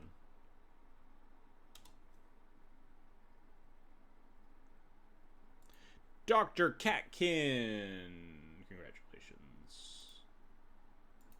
Say something in chat so I can DM you easier. If you don't mind. You get the last code of the month. Still haven't been good yet, especially like better than Flicker Wisp. I think I would rather have 4 Phelias in my deck than 4 Flicker Wisps. If that's what you're getting at. Phelia is just a nicer card on the curve. Plays a little bit nicer with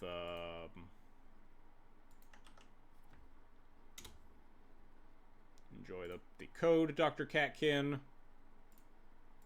Like, a big issue I do have with the red-white deck is the mana curve issues. And, like, this deck is just... Look at how much nicer this mana curve is with, like, 2 drops versus 3 drops. Whereas the other deck, like, the red-white deck is, like... Probably something like... off the cuff? I guess I just click on it, huh? What's Exploding Kittens? Alright, we have, what? 1910. Exploding Kittens is... 1416, yeah.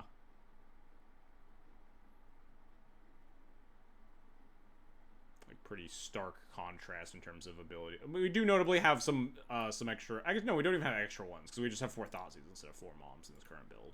We could always lower the curve even more if we want to try to integrate Mom back into the deck, or fill out these play sets of, like, Spirit and Emperor of Bones, so, like... Mana curve wise, I have been enjoying this deck being able to like not have the clunky hands as much, where you have like a bunch of 3s and you have to like single spell for a while. Like the ability for like Overlord to double spell very easily on like turn 4s a lot of the time.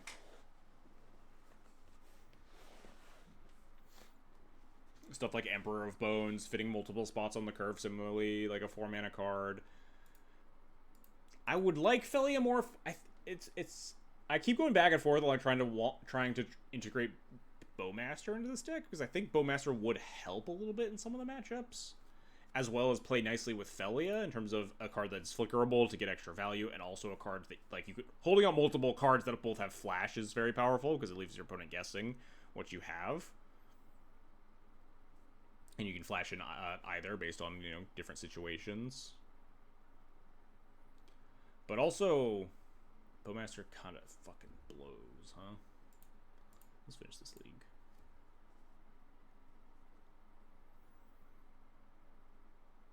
Like, I'd rather have Spirit in my deck versus so many matchups. Like Doomsday, we just played against. Like Sneak and Show, we just played against. Like, I guess they both suck versus Eldrazi, huh? But against Breakfast, which we also just played against, I'd definitely rather have Bowmaster, so it's hard to say. But against, like, if we look at, like, the top 5 decks, let's say, against Blue-Black, both Tempo and Reanimator, you'd rather have Spirit. Versus Eldrazi, it's a wash. Versus Painter, it's Bowmaster. Versus Nadu, it's Bowmaster. So,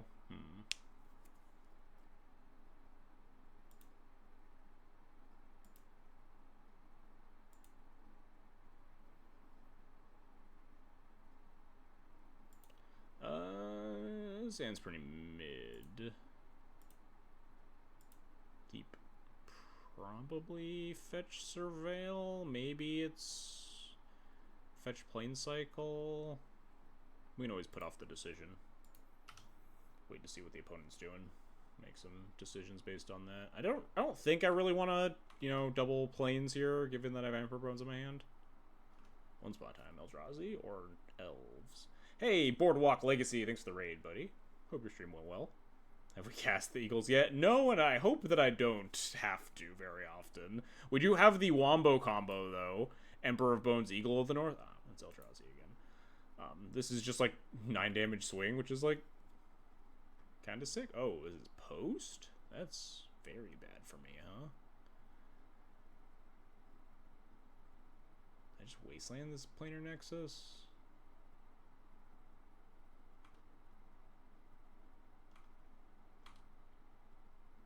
I think I just wasteland this planar nexus. Which means I fetch Surveil land. The extremely poor person's Troll plus Reanimate. Hey, that's if you had a Troll instead of an Eagles, that's only 1 more damage. Not even that big of a sacrifice.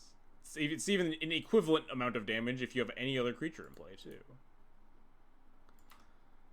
I don't want this. We don't even have good bullets. Hey, Boardwalk Legacy, thanks for the follow. Appreciated. Maybe they'll Trixie. Yeah, maybe if they have Elder Spirit Guide plus Crop Rotation, not a lot we can do to play around that.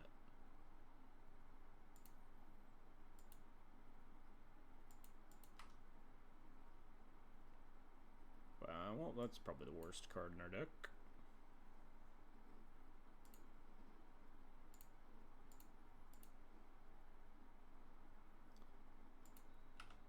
I'm here to tell you that any card that leads to playing Eagles of the North is bad. I mean, yeah.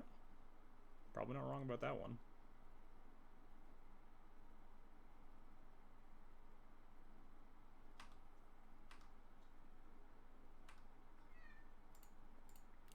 Let's do some plane cycling. Scrub land.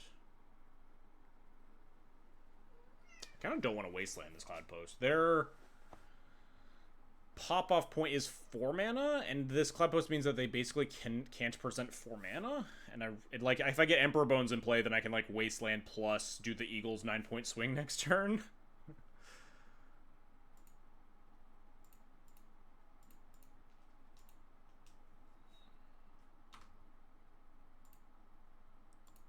Nambar Eagles here. I think it's like, what would I even be recruiting for? I'm not sure. That was a. Do we have the classic combo Emperor Eagles Idyllic Range? That would be sick. We would definitely get them. We do not.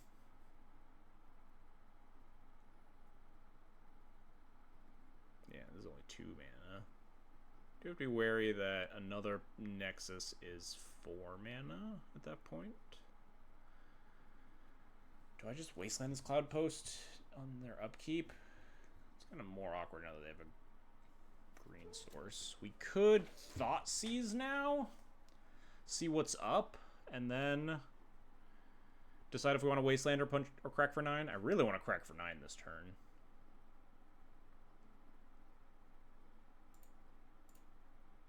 Yeah, let's Thoughtseize. Thoughtseize is a really nice way to play around crop rotation here. Well, maybe it's not. Maybe it's not a great way to play around crop rotation.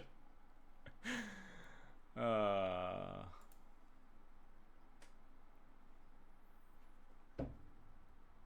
They got a lot of mana next turn. This ain't good for me.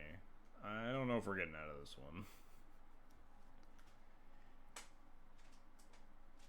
Should have been Cabal Therapy. Oh, man, that would have been nice. Sack the Eagles to the Therapy post-combat. Take the double microspawn after, too. Holy. Give them the fucking business. So if I don't hold up Wasteland, even if I do hold up Wasteland, I can't stop them from getting, like, 6 mana next turn.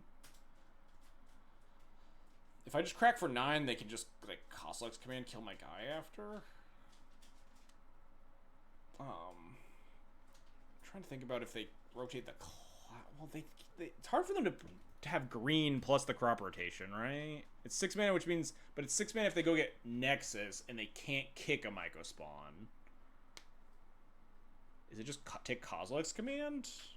Hope for the best? I don't think the best is going to be nearly good enough, but I think that's my plan. If I leave them with double crop rotation, do I, like, get got by something? Maybe. I don't want to play this game. This matchup is bad.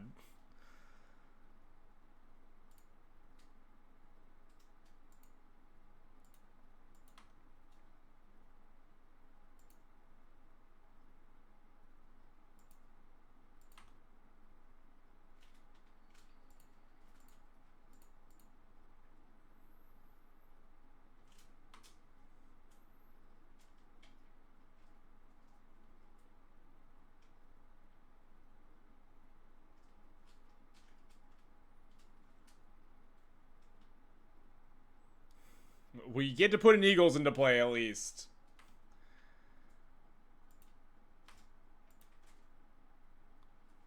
Look at that. Send in with the bird. Give him the fucking business. And then die in short order the following turns.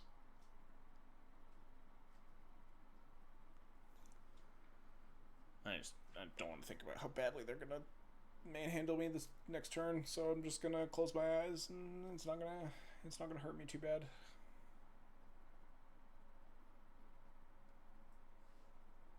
I feel like they should have cycled this Vexing Bauble at some point. Was this the first turn they were able to, actually, maybe? No skin off my back. They can't hurt me if I don't look. They can't hurt me. I'm not looking. I'm not looking, chat. I'm just gonna drink my water. Chat, how's it going? I can see chat. I can't see the board state. Can I point out that Troll of Cause doing more damage? Only one more. I already pointed that out, Patrick. Only one more damage.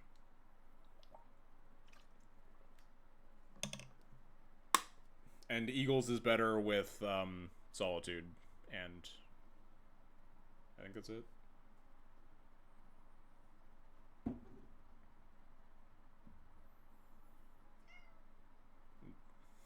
I don't sound that dead. I haven't put that many triggers on the stack yet. I don't know what's happening. It sounds like they're passing turn. Did they only cast like one spell? What happened? Interesting. Interesting. So what did they do? They got rid of this crop rotation, they played the Heroes of Saga, they played a Myco Spawn, they found Yavimaya. Their hand is crop rotation, so Myco Spawn unknown. Yeah, another Wasteland Orthoses would have been nice, certainly. So this makes sense, right? Because this plays around the Wasteland. Maybe I wasn't supposed to reveal the Wasteland. I can't break up their mana now, but them kicking Myco Spawn isn't the end of the world? Maybe that's wrong. Maybe it is the end of the world. I can plow this.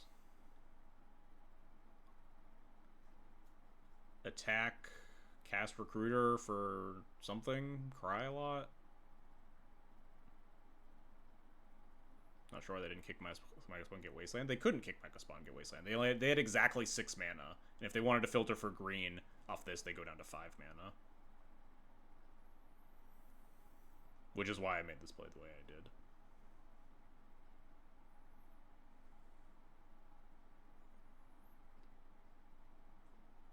So my Wasteland sucks, so I do think I should probably just cast Recruiter of the Guard for something. And cry a lot. Let's take a peek at what I could possibly get.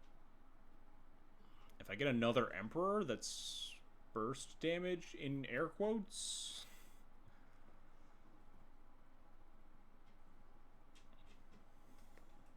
I could burst for 1, getting a Recruiter of the Guard. They're at 14, they're going to be at 10. If only maybe I deployed the Eagles too early. I don't have a main deck copy of White Orchid Phantom or anything here. Basically no good options. I think the answer is we're probably just gonna fucking die, if I'm being candid. Grab Spirit, play around them finding the One Ring. Grab Phelia, doesn't do anything because it's bad. Maybe it is just Spirit. It's something that's castable after I get double Stone Rain this turn. Hey! Can you cut it out, kid? Get out of here. I see your tail. You're still there. Shoot! Shoot!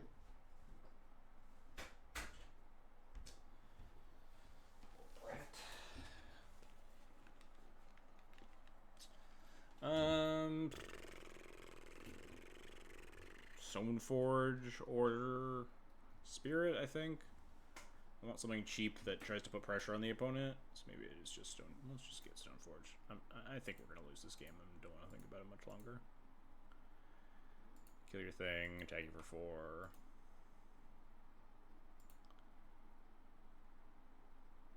Exile your thing.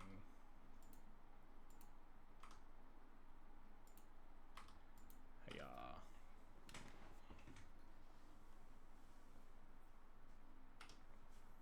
Opponent has 8 trillion mana. Maybe I wanted to like force the crop rotation issue so they can't just... I don't think they're at the state where they can eye me yet.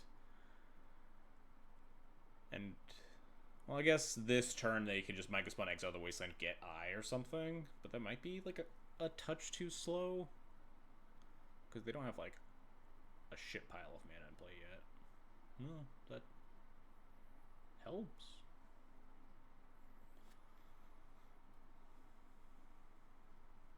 I feel like they should have cycled this bauble like 40 turns ago against D&T.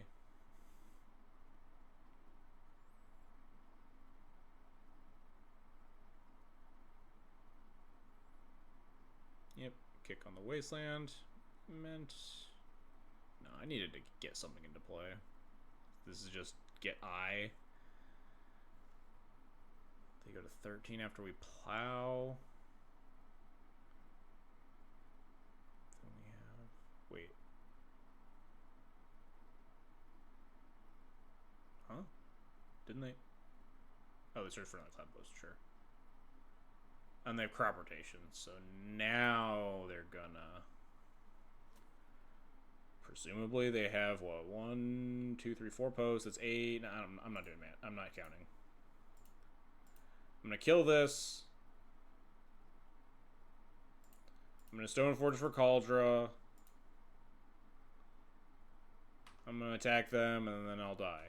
That's fine. I'm not gonna try to do math because I have nothing I can play around.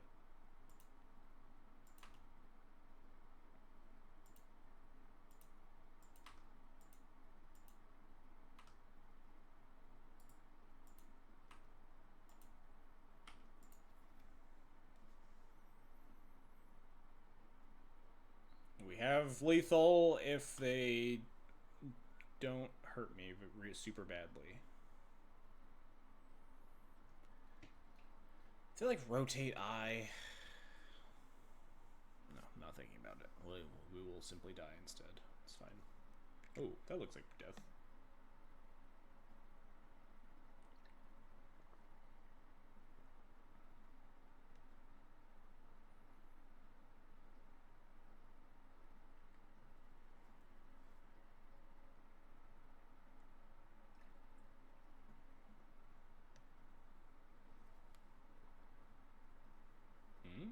Not death. Top deck land? Top deck land? No, we're still dead, right? No, they don't have...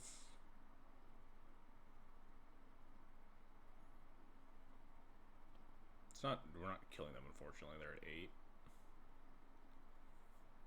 If we hit them with a troll, they'd be at 7. We still wouldn't have lethal. All right. Troll scoreboard, as we haven't achieved the troll scoreboard quite yet. Oh, cycle into Mycospawn, huh? Alright, now we probably die, right? They get Ivugan. And we can't attack down the Karn even if we draw the land to kill the bridge. Sure.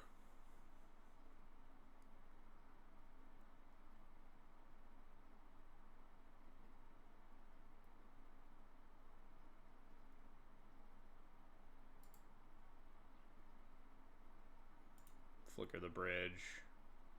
Send all at Karn just so it can't minus. And then, yeah, I'm good. I'm good with moving on.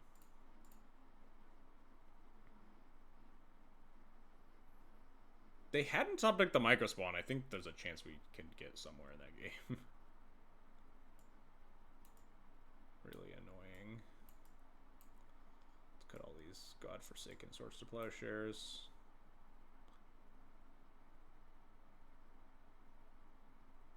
Call it a day.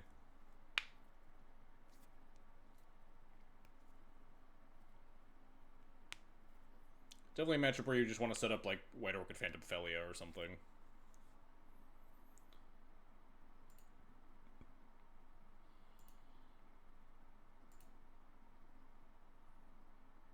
This hand has neither of the things that I talked about. Solitude's a mold of 6.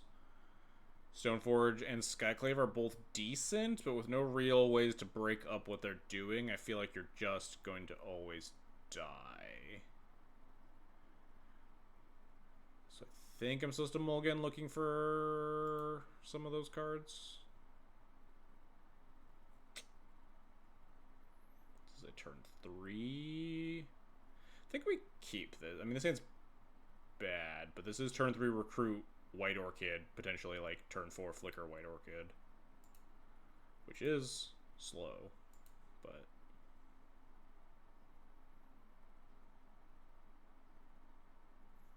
maybe they just keep mulliganing. Maybe we just top deck White Orchid Phantom. Who knows?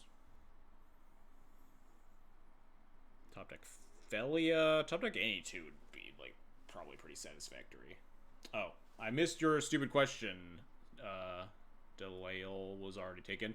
Did I miss the explanation for split up and reset lists? Is it mainly for Eldrazi as a more suitable Battle by Water? Yeah, mostly. It's like a good... So Battle by Water was nice, but now it sucks versus everything because Frog and Eldrazi. So theoretically, it is a Battle of Bywater that's just good now.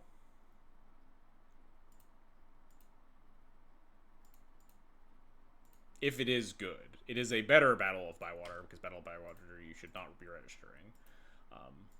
But it comes in versus like Reanimator and Eldrazi and Tempo and probably Nadu.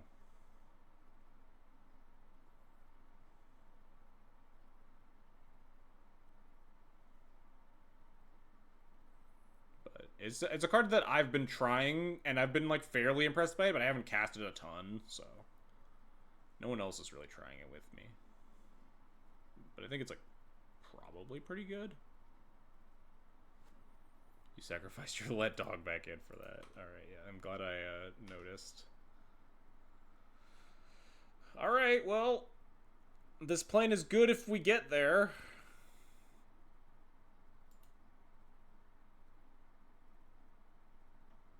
Mind Sensor and Volatile Fault time? Wait, isn't that not even a combo? Is Volatile Fault the one that costs 1 mana to activate and it gives them like a treasure or something? That's not the most threatening second land drop I've ever seen in my life. Okay, never mind. I take it all back. I'm sorry. I'm sorry I disrespected the Hyafugan. I'll never do it again, I promise. Well, we're gonna blow up one of these Cloudposts.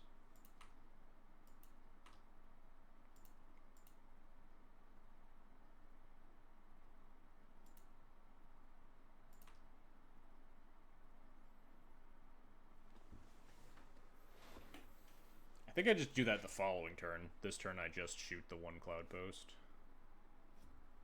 Notably, the Wasteland does take them off more mana, but I can start pairing the White Orchid Phantom. Because, like, they do have basic forest and whatever in their deck.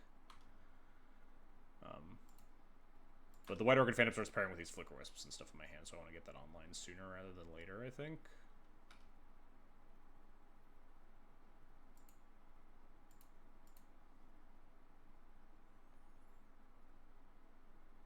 I'm going to fetch second Scrubland here. They only ever have the one Wasteland, so they can just, I mean, if they, like, kick a Mega Spawn or some bullshit down the road, they can just get rid of both of my black sources. But I don't want to fetch basic planes, because if they just, like, naturally have a Wasteland or something, they could potentially take me off of white.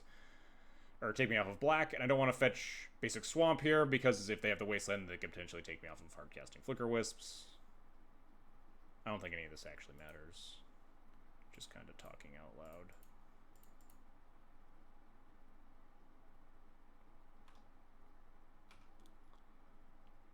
Alright, let's hope that a handful of Stone Rains is good enough, huh?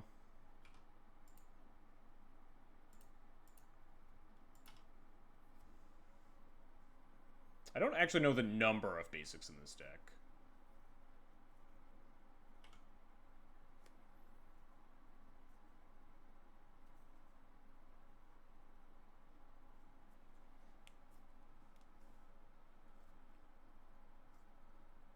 There's the Wasteland we were talking about.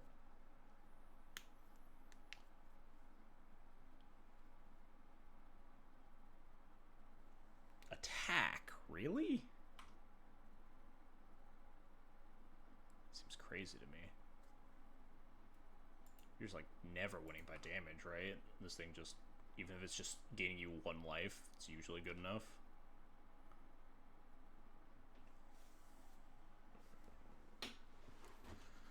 Alright. We don't really play around crop rotation at all, but we do have multiple sources of Stone Rains, which is nice. So we usually 1 to 2 forests. That makes sense. Sometimes you see the sideboard basic plains, right, to come in with the plows. Just attack for 3, hard cast a Flicker Wisp, target the White Organ Phantom, play the Wasteland, shoot a land, shoot another land, hold up the other Wisp, potentially hit the Phantom, potentially hit the Recruiter, depending on how these turns play out.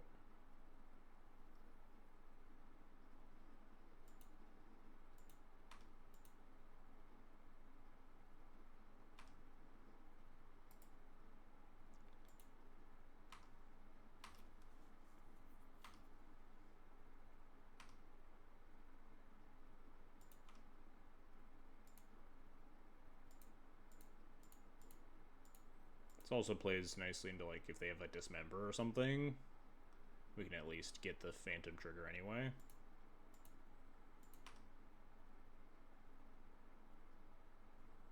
By Flicker Wisping it in response to the removal spell.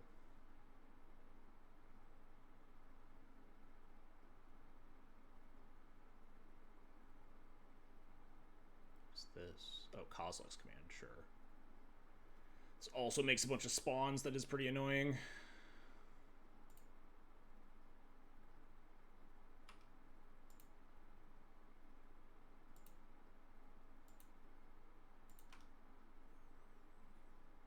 Pretty fucked up that this thing says target player makes the tokens, so you can't just deny them.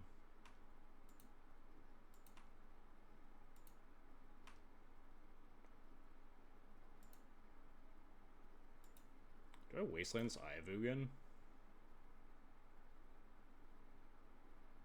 Yeah, there's the basic plains. I feel like I have to, right?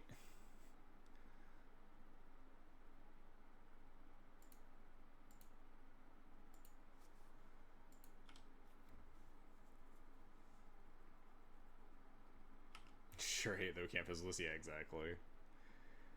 I miss the days where they didn't think about that when they were designing their spells, and you could fizzle a Fiery Confluence. Like the old Shatter Vial, deal 2 to all Fiery Confluences, and you have a Vial on 3, and then you just pop in Wisp and flicker out the Vial and counters the Pyroclasm.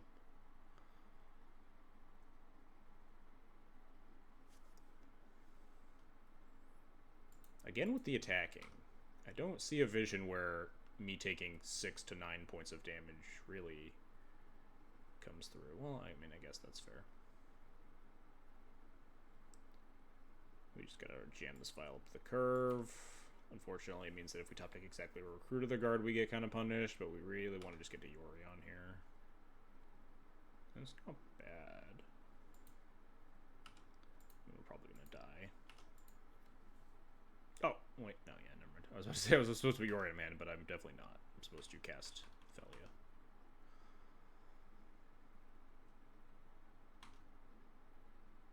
So their Ivoon is dead, so they don't have just, like,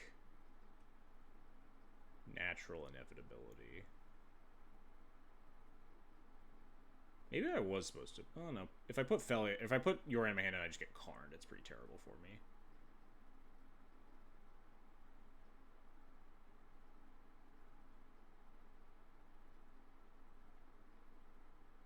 I guess that's also kind of terrible for me, but I guess that's... Ooh.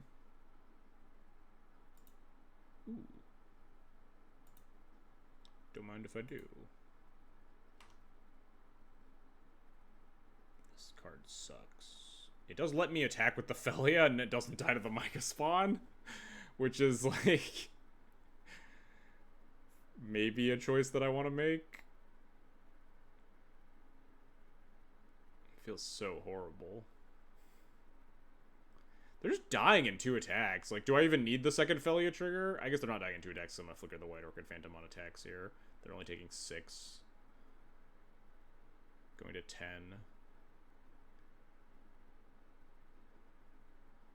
It's almost like this Phelia card isn't very good.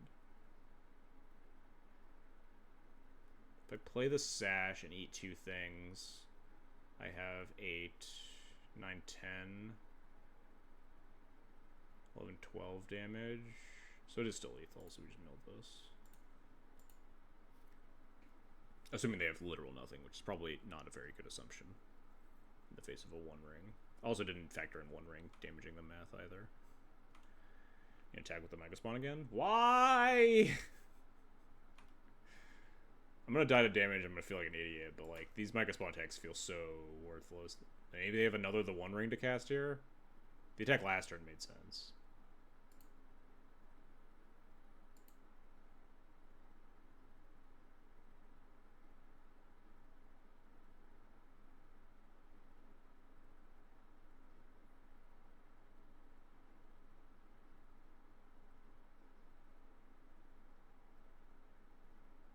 Yeah, it's fine.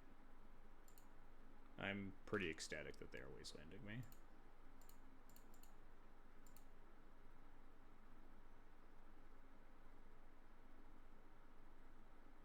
I guess the better choice is actually Flicker Recruiter, get another White Orchid Phantom, assuming that they let me attack. Because it just, like, deals more damage, puts more things in play. Kozilek's command the Phelia. 1, 2, 3. Leave up. Sure.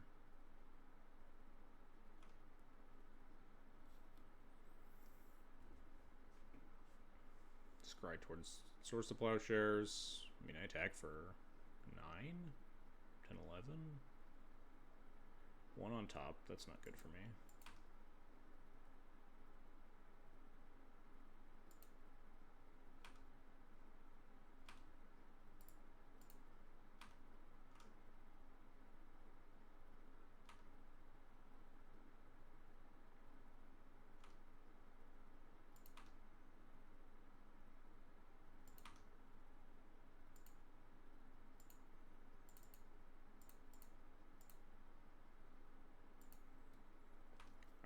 Well, we might not be dead. We're probably dead.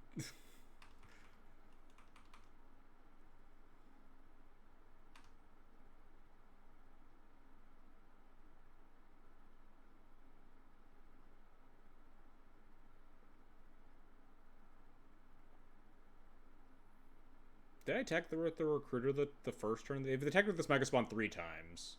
I'm trying to figure out if they've taken 1 or 2 damage from attacking with it. Because I forget if them attacking with it the 1 turn dealt them 1. I think it did, but I don't recall. Attack again.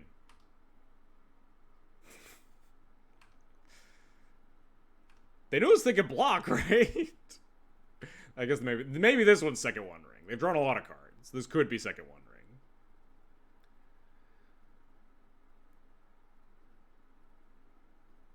Ring. Okay, yeah, fair enough. This one's valid. This attack's good too. 50% of their attacks have been advisable.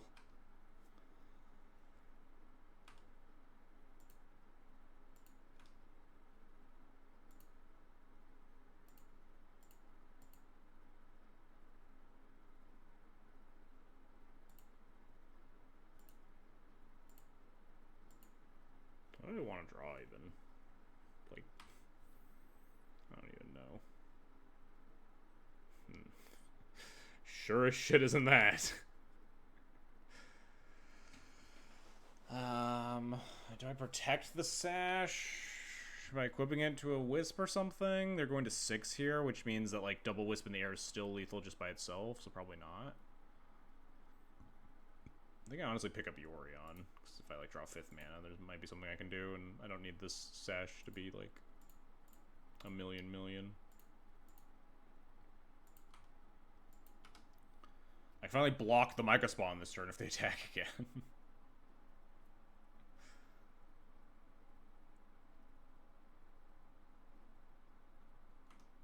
I guess I shouldn't have 6. There's a chance they cast Plow on my Lion Sash on end step. This is Cloudpost. I got a pretty big chunk of mana.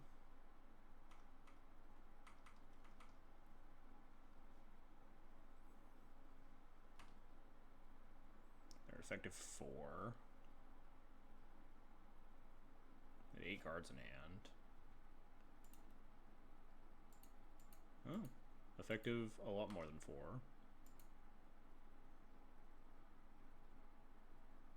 7, 8, 9.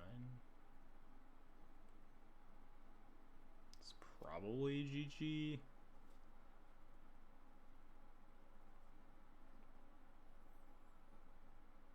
If I draw land for Yorion, maybe we can like wisp out the Cloudpost and the Recruiter the following turn, put together something. Another the One Ring.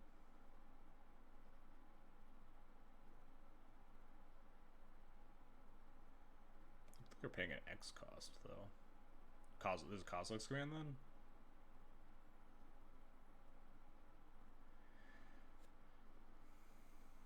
Just like make 100,000 guys, exile a Wisp. Oh, sure.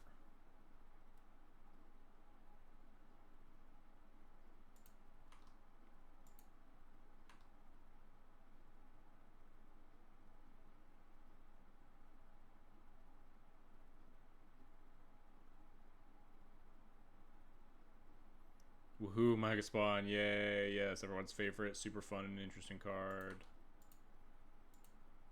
Very exciting stuff.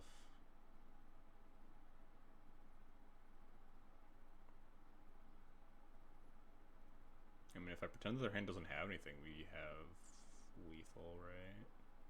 That seems like something.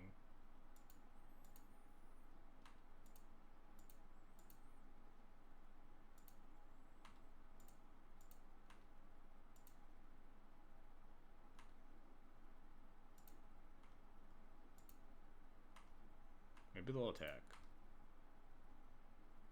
Dang.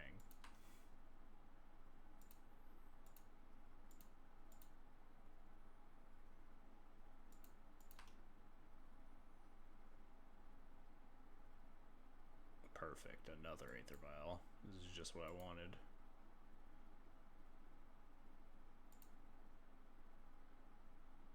There's no way it's ever correct for me to fucking cast these things. I think we've been dead for 2 turns, but you never know. My opponent's hand could just be 6 duds, and then their top of their deck is 3 more duds. This is game 2 or 3? This is game 2. You can see the little red arrow means we're down a game. Do we concede for time? Yeah, not likely. Trench Post deal. Definitely not the most threatening card they could possibly find there. don't think they're gonna mill me out this game.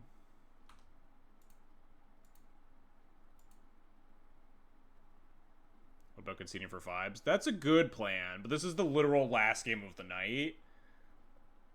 Unless we somehow win.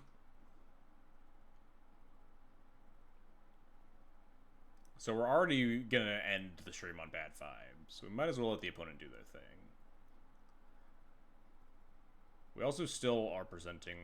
Are we presenting lethal now? Maybe not. I mean, 14's a lot. 6. Give 6 plus 6 is 12. If we need to draw land to have lethal, assuming they had literal nothing. That seems like something, huh?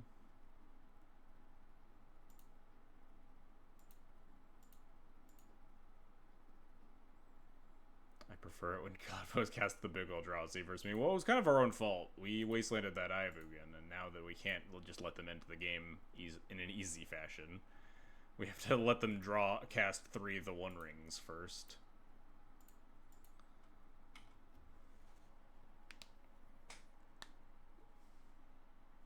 This is just like... Do they have Walking Blast in this deck lately? I mean, you just can never beat that card, right?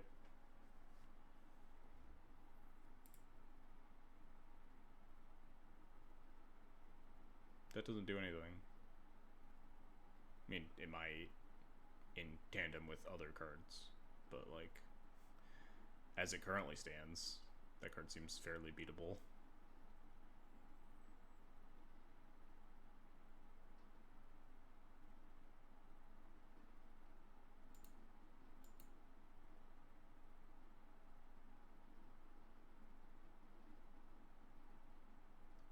They might just have like 2 Source Splash Shares in their hand. I don't know what's happening anymore. Why are we pitching Spirit Guide? What's going on? Oh, they're gonna tutor Tabernacle. All right, you got me. Yeah, you didn't need to pitch the Spirit Guide for that though. You had an extra mana, but yes, they're gonna get Tabernacle and kill me. That's what we're doing. No, they're not.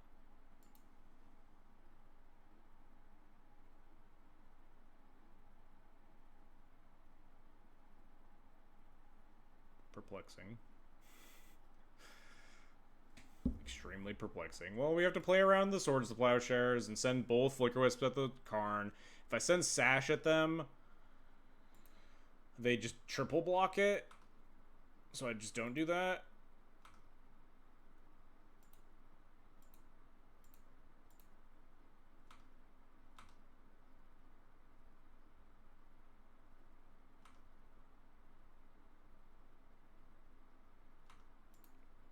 This means that they're just gonna play a follow-up Karn, right? Like, that's the plan? Please just kill me. Like, we've been dead for 4 turns, but my opponent refuses to take game actions that will effectively end the game. Only, like, mostly end the game. They're gonna just cast a second Karn and then, like, go get... I don't even fucking know at that point.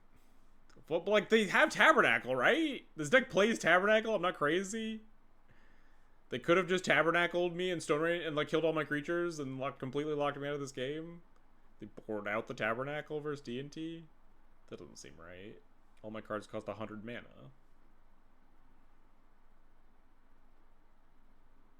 I have lethal if none of the 8 cards in your hand do anything.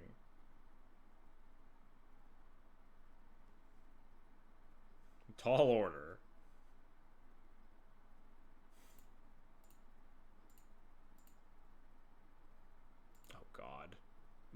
Fucking Mycosynth means I have to click on my white mana to spend it as a mana of any color. Horrible. My opponent should be banned for this. This is more illegal than having Yavimaya in play. I also probably should have equipped the Lion Sash that turn to slightly play around this. Because then I would have set up lethal, I think. But now I don't have lethal. Although I guess they could technically bridge me to prevent me from attacking with a Lion-Sashed Wisp. There's Ballista. This has gotta be lethal, right? It's 8, 9, 10, 11, 12, 13, 14, 15, 16, 17, 18, 19, 20. Alright, cool. Alright, we're dead. We're literally deterministically dead. Alright, we did it. Thank the Lord. We figured it out. They found the line. Alright, 3-2, losing to Post, which I think is probably one of your worst possible matchups with a deck like this. And, like, that sort of matchup is a huge draw to red-white. And then lost to Breakfast. Just, opponent had it a lot. Played around, we got by the top deck second land into triple force combo. We got by the top deck second Shuko. Only card we cared about that other game. We beat Eldrazi, we beat Sneak, and we beat something. What else did we beat? Doomsday. Got to do the Overlord Phelia thing versus Eldrazi, which is really nice. This deck just keeps performing just enough to make me, like, interested in it, and then we hit, like, one matchup where I'm like, God, I wish I was just playing red-white, like Cloudpost. The Cloudpost matchup was so much nicer with red-white, but that's not a deck that I expect to see a lot of. I think a lot of people are just gravitating towards Eldrazi instead. But this deck, I think these Eagles are probably awful and should probably just be normal lands. I don't know. But hard to say. I also need to iron out my, decision-making process for sideboarding cards against Breakfast. That's not something that I've invested enough thought process into.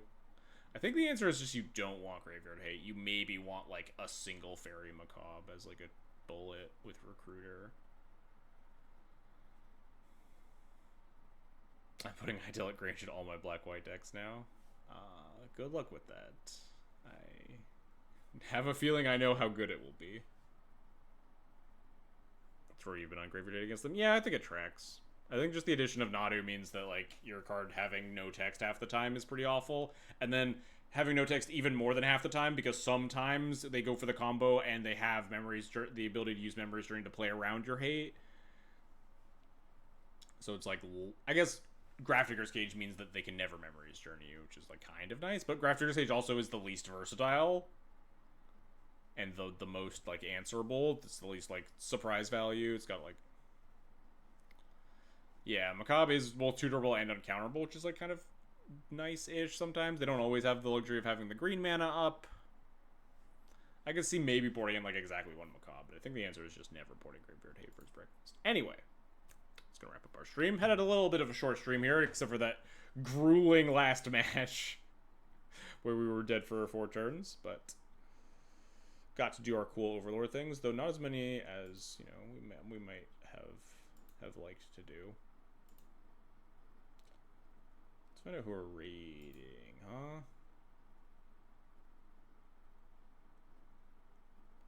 Who's streaming?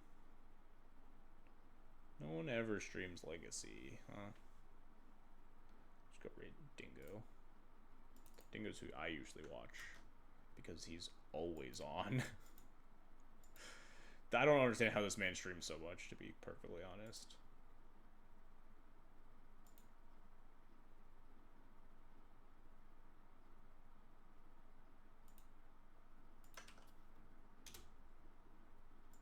Anyway. Thanks everyone for watching. Hope you had a good time. Hope I did not convince you to blow a bunch of money on Overlords quite yet, but a card that's definitely looking more promising than initially expected. I'll be back next week. Another regular Legacy D&T stream. God knows if I'll be playing red, white, or this, or, you know, whatever. Then just kind of figuring that stuff out on the fly, but...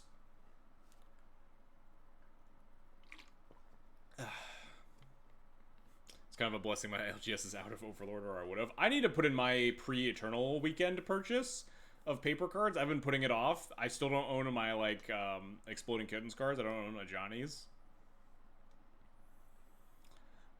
But I've been putting it off because I'm like, do I buy the Overlords too? I really don't want to, but like I'm slowly inching closer towards yes by the by the Overlords. So we'll see. We'll see if I end up pulling the trigger on that one. But anyway, this deck is fun. Been enjoying it. Hope you all tune in again next week. Let's send y'all over Dingo's way. Appreciate everyone coming and hanging out tonight.